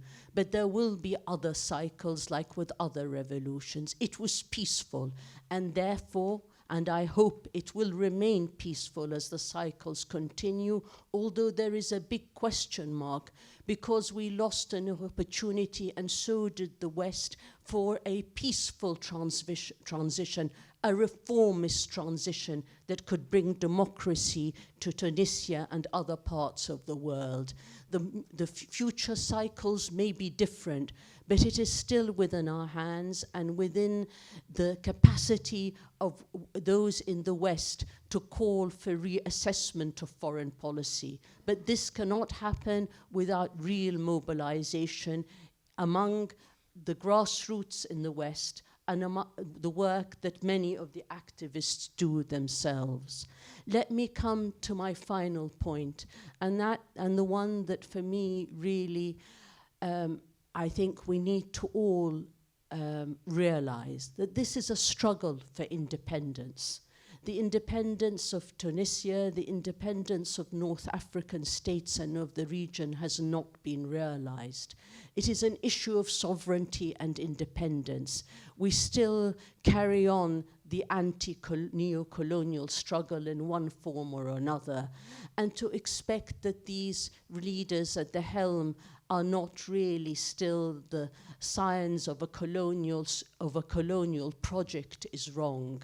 The struggle of Sheikh Rashid al-Ghannouchi and his colleagues and the hundreds and thousands imprisoned throughout the region and in Tunisia, which is our focus today, is that these people were part of and are part of the national struggle.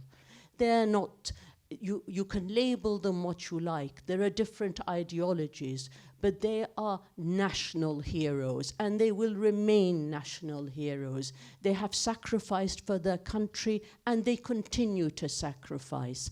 But there will be one generation after the other that will do the same. We have to learn from our mistakes. But let me put it to you this way. The struggle is so hard against military dictatorship in one country, against another dictatorship or a monarchy. And the route that has been taken thus far is one that is very difficult to see success in one uprising. It will take many uprisings. And therefore, the Tunisians, we look to Tunisia today that has, and its people, who face economic crisis, to again be an example to the region as a whole. It isn't an easy struggle. It is a struggle for independence. And as the Arab regimes have united against us, there is a need, a serious need, for the Arab peoples as a whole to unite against them, both outside the region and inside the region, and to say to the West, hands off our part of the world. We want real independence and freedom and respect for our rights. Thank you very much. Thank you very much, Dr. Mah. That was fantastic. Thank you. And last but not least, someone who knew, lived with, studied Sheikh Rashid al-Ghannouchi over several decades, and actually wrote a book titled Rashid al-Ghannouchi, A Democrat Within Islamism. The chairman of Al-Hiwar TV, one of our sponsors today. Please welcome Dr. Azzam al-Tamimi. Thank you, Anas. Bismillah ar-Rahman ar-Rahim. Alhamdulillah. Wassalatu wassalamu ala Rasulillah wa ala alihi wa man wala. I hope that we shall meet soon to celebrate not only the freedom of Rashid Ghannouchi and his comrades, but also the end of dictatorship. I am optimistic, David, unlike you, although I share some of your criticism or frustration, yes, indeed. And my optimism is informed by experience. It's been nearly 31 years since I began my working relationship with Rashid Ghannouchi. I was just starting my research at the Center for the Study of Democracy at the University of Westminster. And I invited Rashid Ghannouchi to meet my supervisor, John Keane. And John Keane was so impressed that he invited Rashid Ghannouchi to deliver a talk to our weekly seminar, which used to be every Tuesday. And the talk Rashid Ghannouchi delivered was about Islam and the West. And the reason he chose that title is that those days, I mean, probably some of you in the audience were not born yet, but I think some of us here in the panel would remember very well. Those were the years of Western triumphalism, triumphalism as expressed by Fukuyama's The End of History, by Huntington's The Clash of Civilizations. Those were the days of when George Bush Sr. Liberated Kuwait from Saddam Hussein. Those were the years when the army in Algeria moved its tanks to crush the ballot boxes and kill the dream of the Algerian people.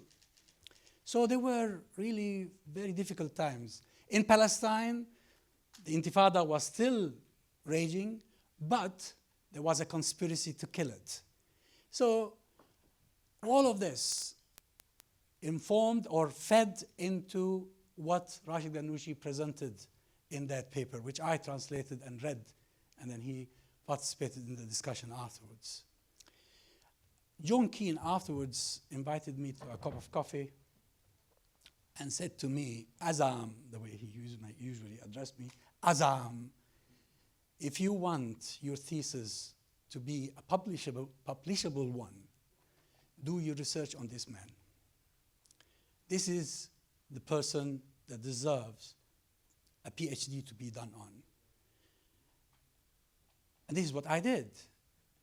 And lucky for me, because I discovered that I was researching a man who was a true genius, a man whose genius was represented in resolving a real problem that we in the Islamic movement, I won't shy away from saying, I am a member of the Islamic movement, I am a member of the Muslim Brotherhood.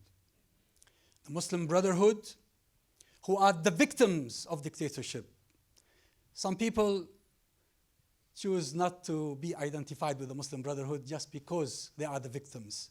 They are not terrorists. They never committed a crime. They fought for the freedom of their people.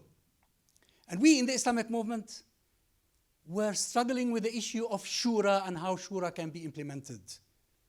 The concept of shura that is mentioned twice in the Quran. Rashid Ghannouchi, building on a tradition of what we call reformists and revivalists of the 19th and the 20th century, for me, provided a formula that the mechanisms of modern democracy were perfectly compatible with the concept of shura.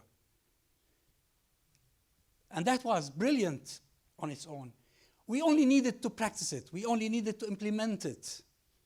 And I think that's why when the Arab Spring started, the Muslim Brotherhood in Egypt, in Nahda in Tunisia, and every other Islamic group in the region could not say no to the people who wanted them to lead the change. Of course, nowadays, we can analyze, we can criticize, and we can say, why did Morsi did that and did not do that? Why Rashid Ghannouchi chose this and didn't choose that? That is true. We need to do this. And probably we can organize a conference about this, about the dynamics of change, how we can secure a change. But actually, the most brilliant thing these Islamic movements did, irrespective of whatever misgivings, whatever criticisms, whatever reservations, is that they began the process of change, or they participated in rocking the boat of despotism in the region. And as some of our esteemed speakers said, this is going to happen in cycles. This is going to happen in circles.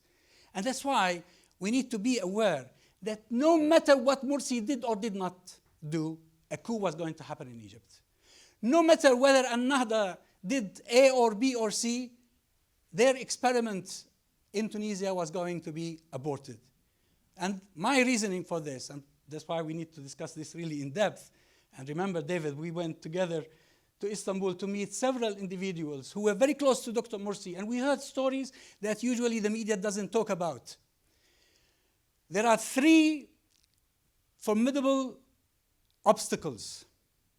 First, the deep state, which doesn't belong to the people. The deep state in every Arab country doesn't belong to the people of those countries. They belong to a corrupt elite that doesn't care about me or you, doesn't care about our basic human rights. Doesn't belong to us. It's imposed on us. It's a legacy of colonialism. That's what it is. And then we have the world order. A world order that is so hypocritical. It believes in democracy and human rights within its own geographic borders, but not an inch outside those borders.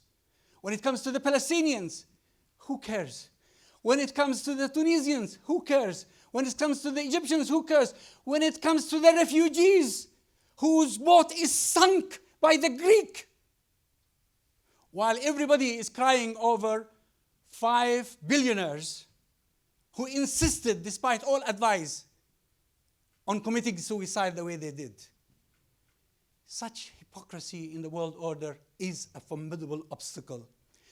We can try and make the effort, contact MPs, talk to the journalists, do everything. We have to do this, whatever we can. But believe me, the change comes from within.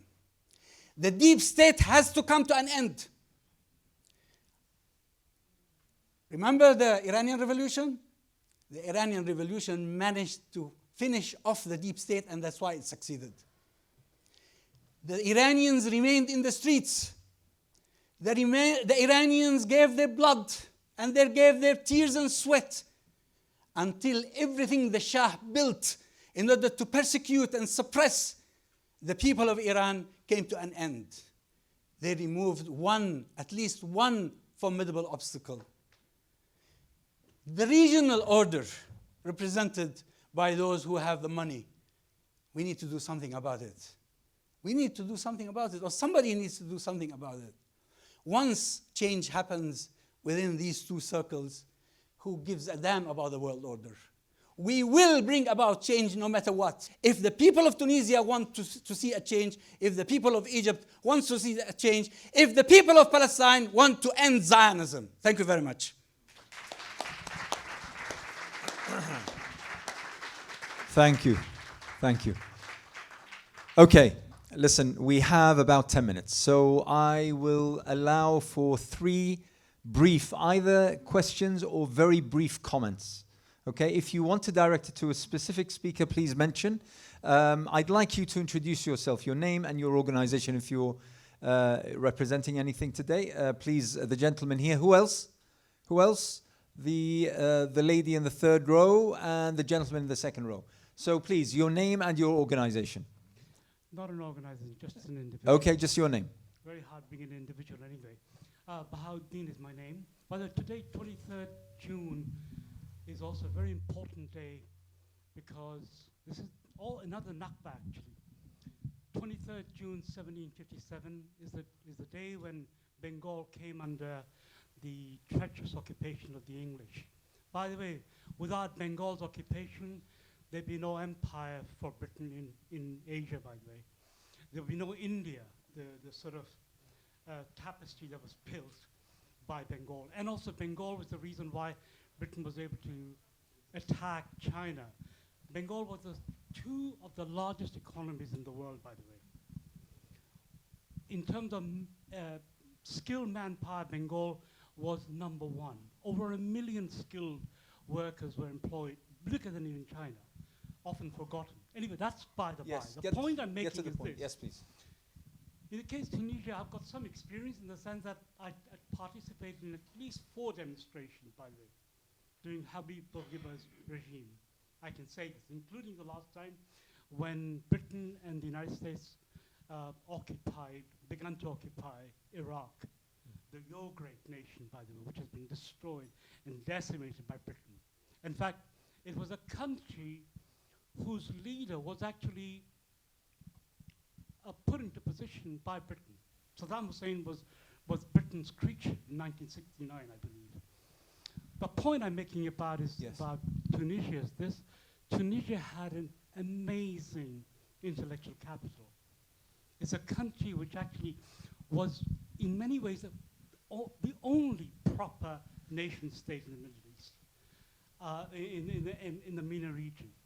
Also, Habib Bourguiba, often discarded as a dictator, actually he did create a nation. And actually he gave a sense of Tunisianness which is not available anywhere else in the Middle East for a very long time. The point I'm making is this, that actually this is a country which still has huge potential to become a harbinger of democracy and rule of law, I believe.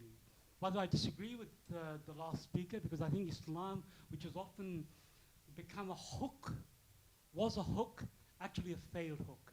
Let's abandon it. And I think Dr. Ghannouchi— Abandon what, Islam? No, I don't mean Islam. I meant the hook that's used, called Islamism and so forth. I think this should be abandoned. I think Dr. Ghannouchi, by the way, I briefly met him. I do not like Islamism, but I found that he had spoke in a way which seemed to say that actually democracy has a value for the wider Muslim world. Okay, can you wrap up? Otherwise, we're moving on. Yes. Unfortunately, Algeria, Dr. Azam mentioned his name, named that country earlier.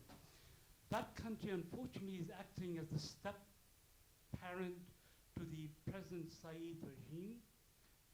Sad to say, and I think in a way, we have to speak to the European Union, in particular the MEPs in the European Union, and countries like Ireland, I believe, has got excellent MEPs who can be helpful to us.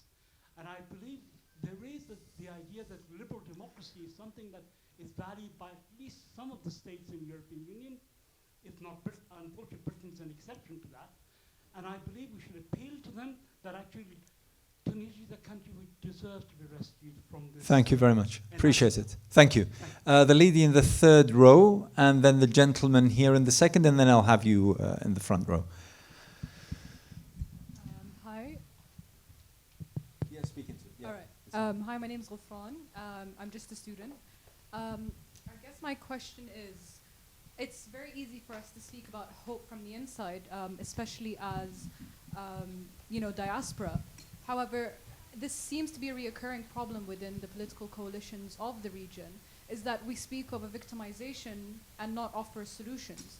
So for us to gain hope in some way, or for the Tunisians to gain hope, what is the roadmap that we're looking at? What is the future that we're looking at that we should be hopeful for? And in the same line, sorry to say, Yep. Considering the complete decimation of moderate Wasati voices in the country and beyond, how does this solution encompass a kind of reinvigoration of public deliberation in the region? Thank you very much. In the second row, please. Name and organization, please. Mohammed Kozbar from Finsbury Park Mosque, but just... and the MCB. And the MCB, yes, the Muslim Council of Britain. I'm really baffled and surprised that not a single MP is attending this event and speaking on the panel. I'm sure you probably contacted few of them at least to attend and speak. Despite that the fact we're talking about two individuals, one of them probably a British citizen and the other one is a long British resident in the UK, and their families, children and grandchildren are British citizens. Despite the fact that we're talking about the head of a parliament and a member of parliament. Yeah. So if MPs don't care about their fellow MPs from other countries and show really at least interest and respect to defend them and speak out to defend them, how people can believe in democracy, how we can really believe seriously that democracy is for all. Thank you. Thank you very much. That's a very poignant view. And the gentleman here at the front, if you don't mind. Thank you very much. And by the way, in response to that, I mean, we have as close as that we have in terms of Phil being a former MEP. But no, you're absolutely right. We did contact several MPs. I have to say that a very good friend of ours and someone who hosted a parliamentary event about 3 weeks ago is Crispin Blunt. Crispin Blunt has been absolutely fantastic on this. And he's issued a statement, he's asked a question, he's spoken to the Foreign Office. So he's a really good friend. Unfortunately, he was traveling these days. But you're absolutely right. It's true that if MPs don't care about... Yeah, you're absolutely right. Thank you very much. Yes, please. Your name and organization. Mohammed Dabbous, independent. I would like to thank the panel for the nice evening we had and for the education all of us received. I totally agree with David because he believes in the Middle East, and I've been reading for him since I was a teenager. Wow. How old are you, David? For that, it is really, what you really did talk about and what really happened, it is exactly happening in every country in the region. Yeah. Democracy have a lot of enemies. Yeah. A lot of people don't like us to prevail and to achieve our dreams. But dreams, you achieve it by hard work and not forgetting about your target. And revolution from all the history. The first revolution in the Egyptian history was 3,000 years ago and didn't take long time to develop. We in the first waves of the revolution. A lot of change will happen. A lot of things will happen. As long as we believe in the process of revolution. If you look at the French, the Iranian, like what you mentioned, yeah, takes a lot of time. We discovered, it is really very sad for me to say that the double standard of the West toward the Middle East.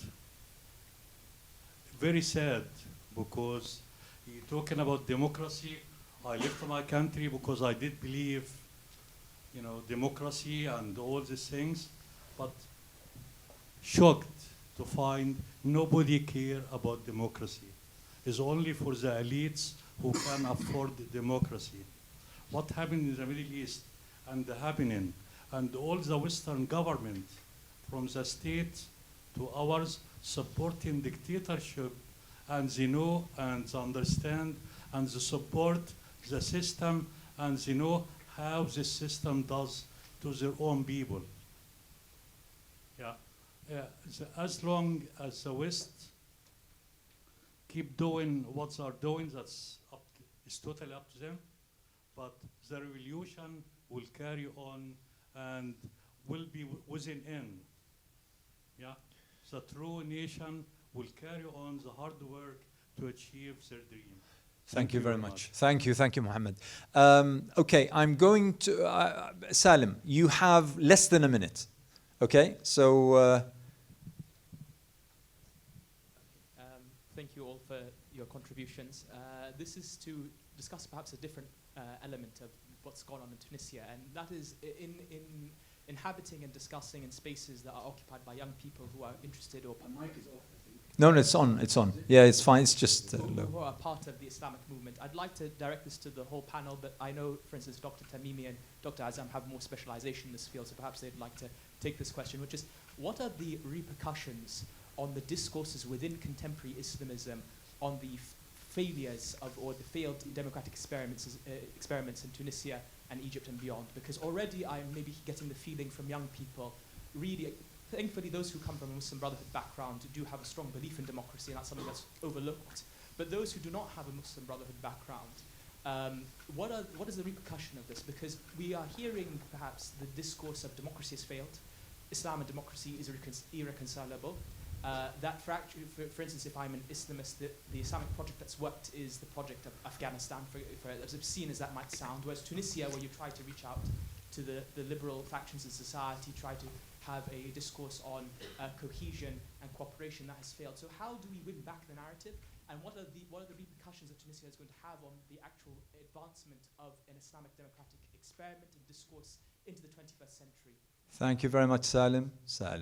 Dr. Azam. Say mum. Okay.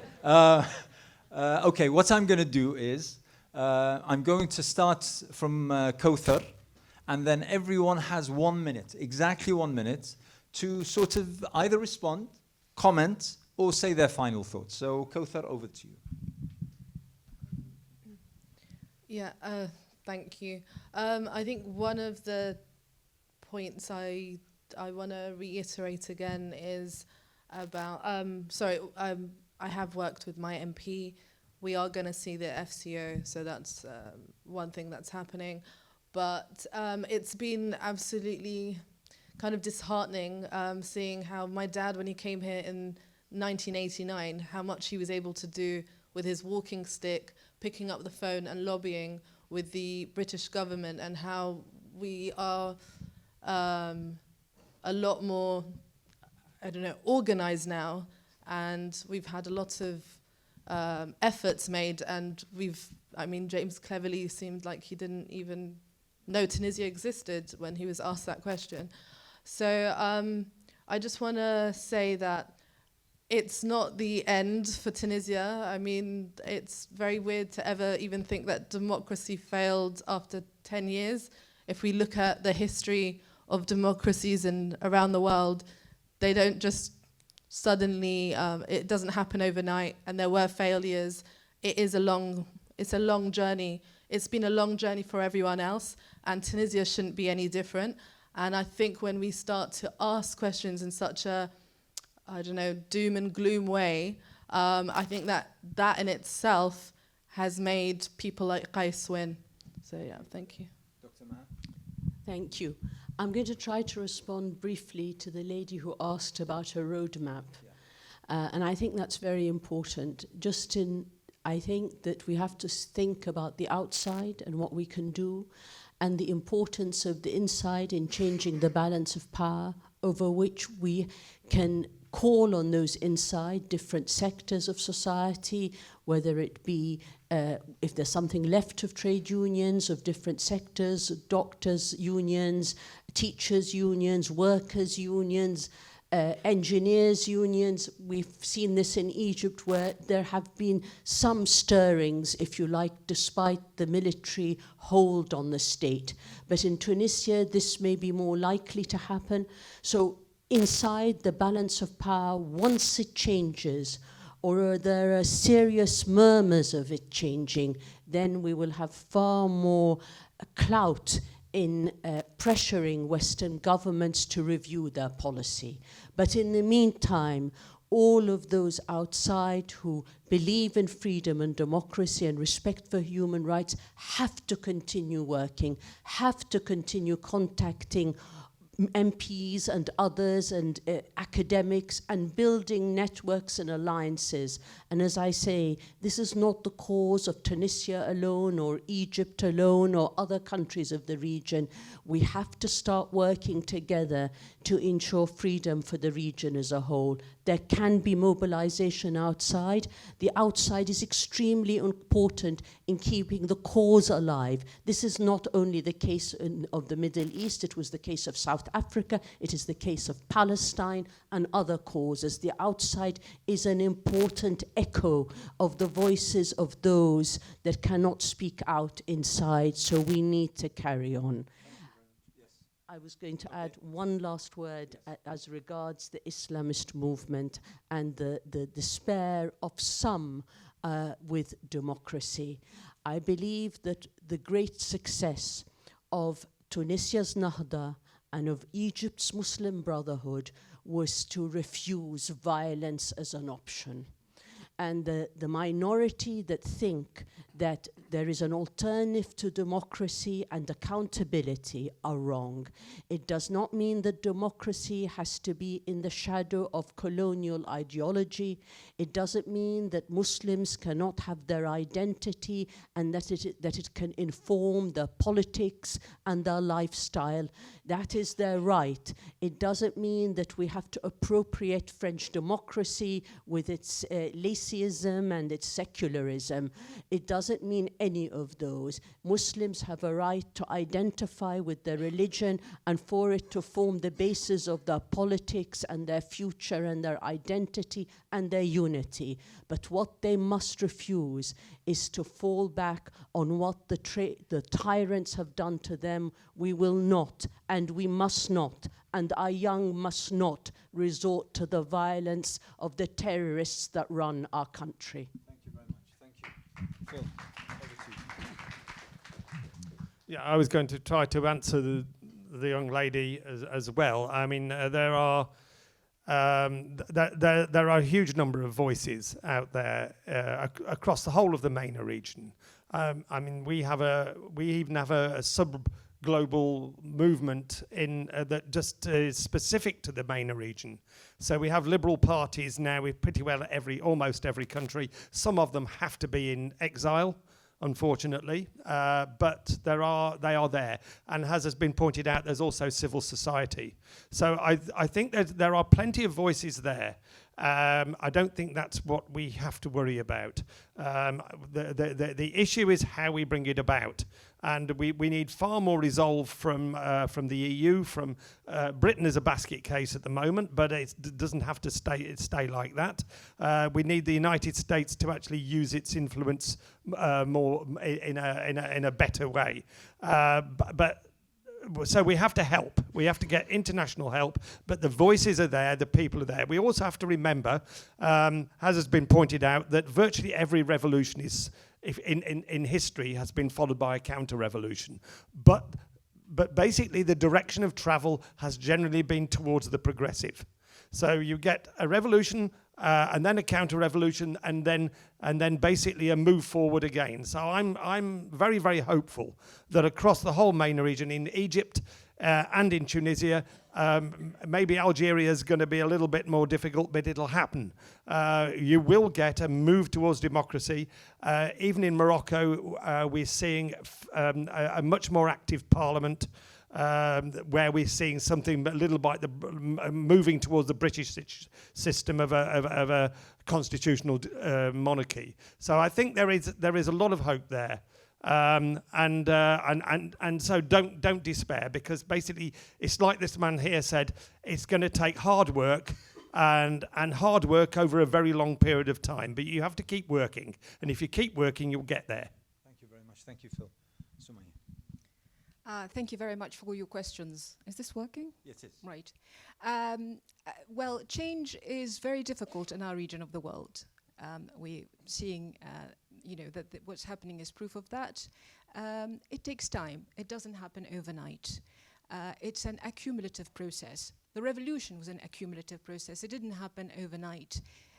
It takes patience, and I think one of my father's greatest virtues is his patience. He's a very patient man. But it doesn't mean we just stand still and do nothing. We need to be actively patient. We need to, for instance, in Tunisia inside, although we are, after the coup, people expected, the deep state is trying to restore the old dictatorship, but people are resisting that. So there are some gains inherited from the revolution. People will not simply put up and shut up. People are resisting. You have a coalition being built, people organizing, the opposition organizing its ranks under the umbrella of the National Salvation Front. You have rallies, you have people speaking up. Even in the media, people raise their voices and say no. So we're not seeing a complete return to the old dictatorship in the sense of people, just accepting to go back to the way things were. So it needs time.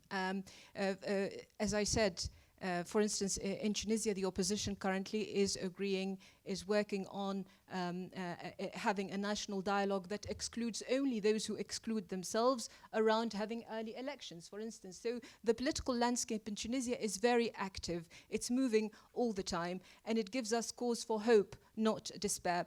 With regards to the question about democracy and the democratic Islamists, I think for instance, in Tunisia, after the coup, the regime thought that people, by having military vehicles in front of parliament, it banked on the possibility of people being dragged, the Nahda being dragged into violence. But that did not happen. And I think that goes to show that the idea, the notion, the belief in democracy and the democratic process is now deeply entrenched within mainstream, I don't like the word political Islam, but within mainstream Islamism, political Islam.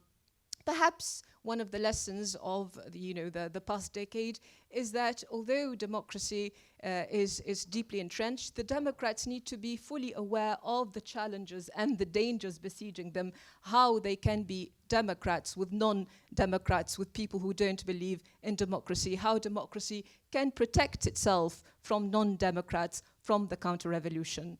Thank you. Sumaya. Thank you. David, over to you. I agree with what you say. Good. Finally. However, I once wrote a column saying Sisi is a dead man walking, and he's still walking. 7 years after I wrote it. Dictatorship can last a long time. My only point to Sumaya was that if you get another revolution, make sure you're still in power. Erdogan is known as the hard man of democracy. He's known as the anti-democrat. He's known for lots of things, but he's still in power. You should learn from what Erdogan actually says and does. This is not a game for the half-hearted. It's not a game for reformists. It's a game for revolutionaries. And my criticism is that Ennahda is not revolutionary enough. And they're paying for it. They're paying for it dearly. And if you want to go to, I'm not saying abandon non-violence, but I'm saying be hard men and stay with it and don't compromise.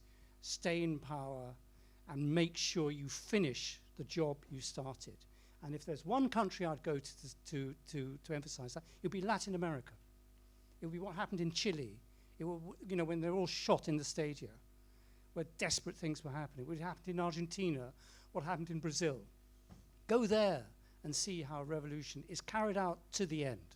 That's my only point. Thank you, David. Thank you, David, for always giving me a hard act to follow. I'd just like to address the question on democracy. I think democracy is in crisis globally. No, it's not just Hungary and places. United States and here in Britain, I think we're facing a major crisis of what is democracy. That would be the first question. Second is, I think we failed to take into account the consequences of the refusal to accept the outcome of the Palestinian elections in 2006. That failure, that refusal to accept what was regarded as the fairest and openest election in the region was a green light, I think, to the deep state in all the surrounding countries. It was saying, you can delude yourself through the ballot box, you get into office, but you're not in power. And we will abide our times, and because of what happened in 2006, as I say, it was the green light, we will, at the appropriate time, correct the situation, as they say. So I think that for me is the lesson we haven't taken on board and should take on board. Just finally, a word, I think your father, Saeed, and Sheikh Rashid are two remarkable people I know in my life. And I just, if I may, end with the story. When I first met Sepsi, he was deeply, deeply skeptical and suspicious of your father and what he was trying to do. Roll on 2-3 years, and he saw your father as needed for the future of Tunisia. And the reason, I think, it was the integrity that marked every action of your father, converted, if I can use that word, Sepsi, to say there is real compatibility between a secular stand and a religious stand. And I think there's something there, but it is integrity and the consistency of integrity. And I think Saeed also has shown that and was respected in the Nida Tunis parties for exactly the same reason. So thank you. Thank you very much, Oliver. And Dr. Azam. Well, I have 2 points. One is about the delusion or illusion or whatever, that if you agree to change how people call you, then you will make it. Our brothers in Tunisia thought that Islamism was too much for them. They didn't call themselves Islamists. Others called them, actually. But then they told them, oh, if you are an Islamist, you are a bad guy.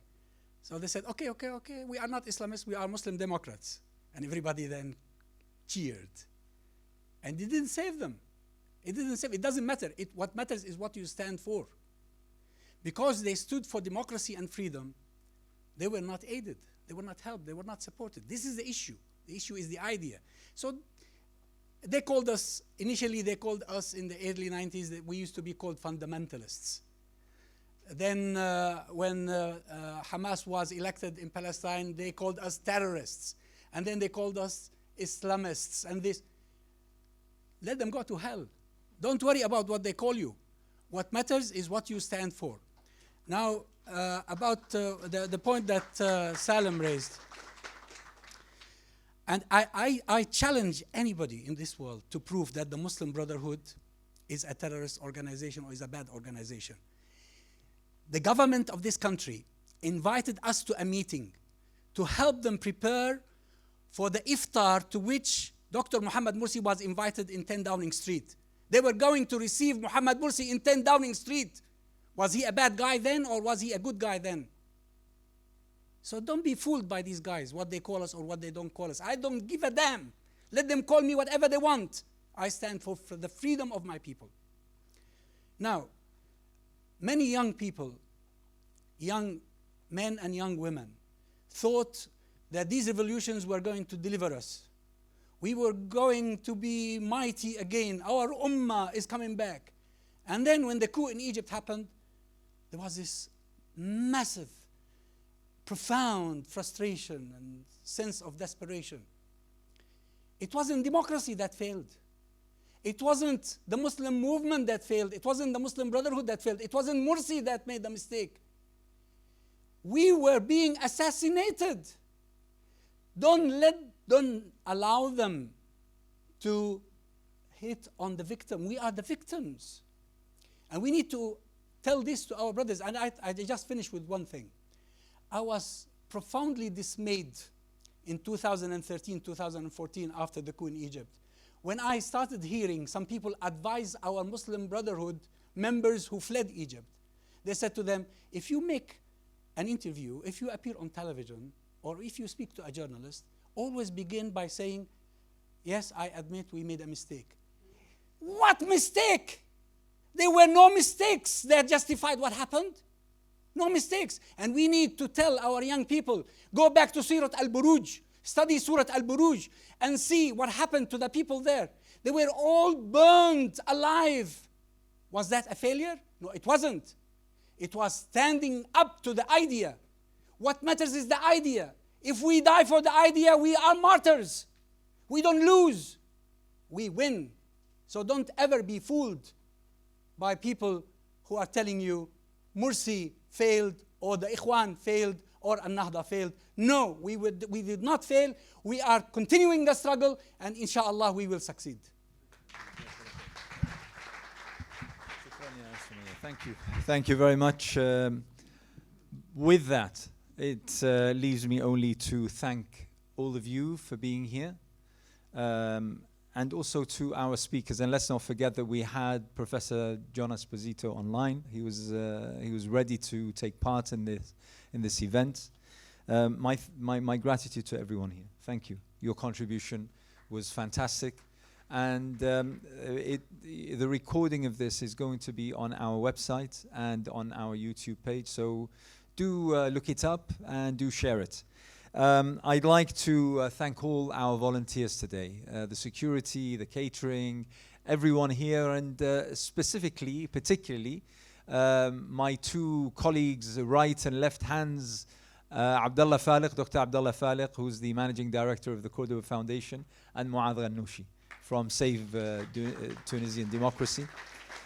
Support us and get involved with our activities and our events at the Cordoba Foundation.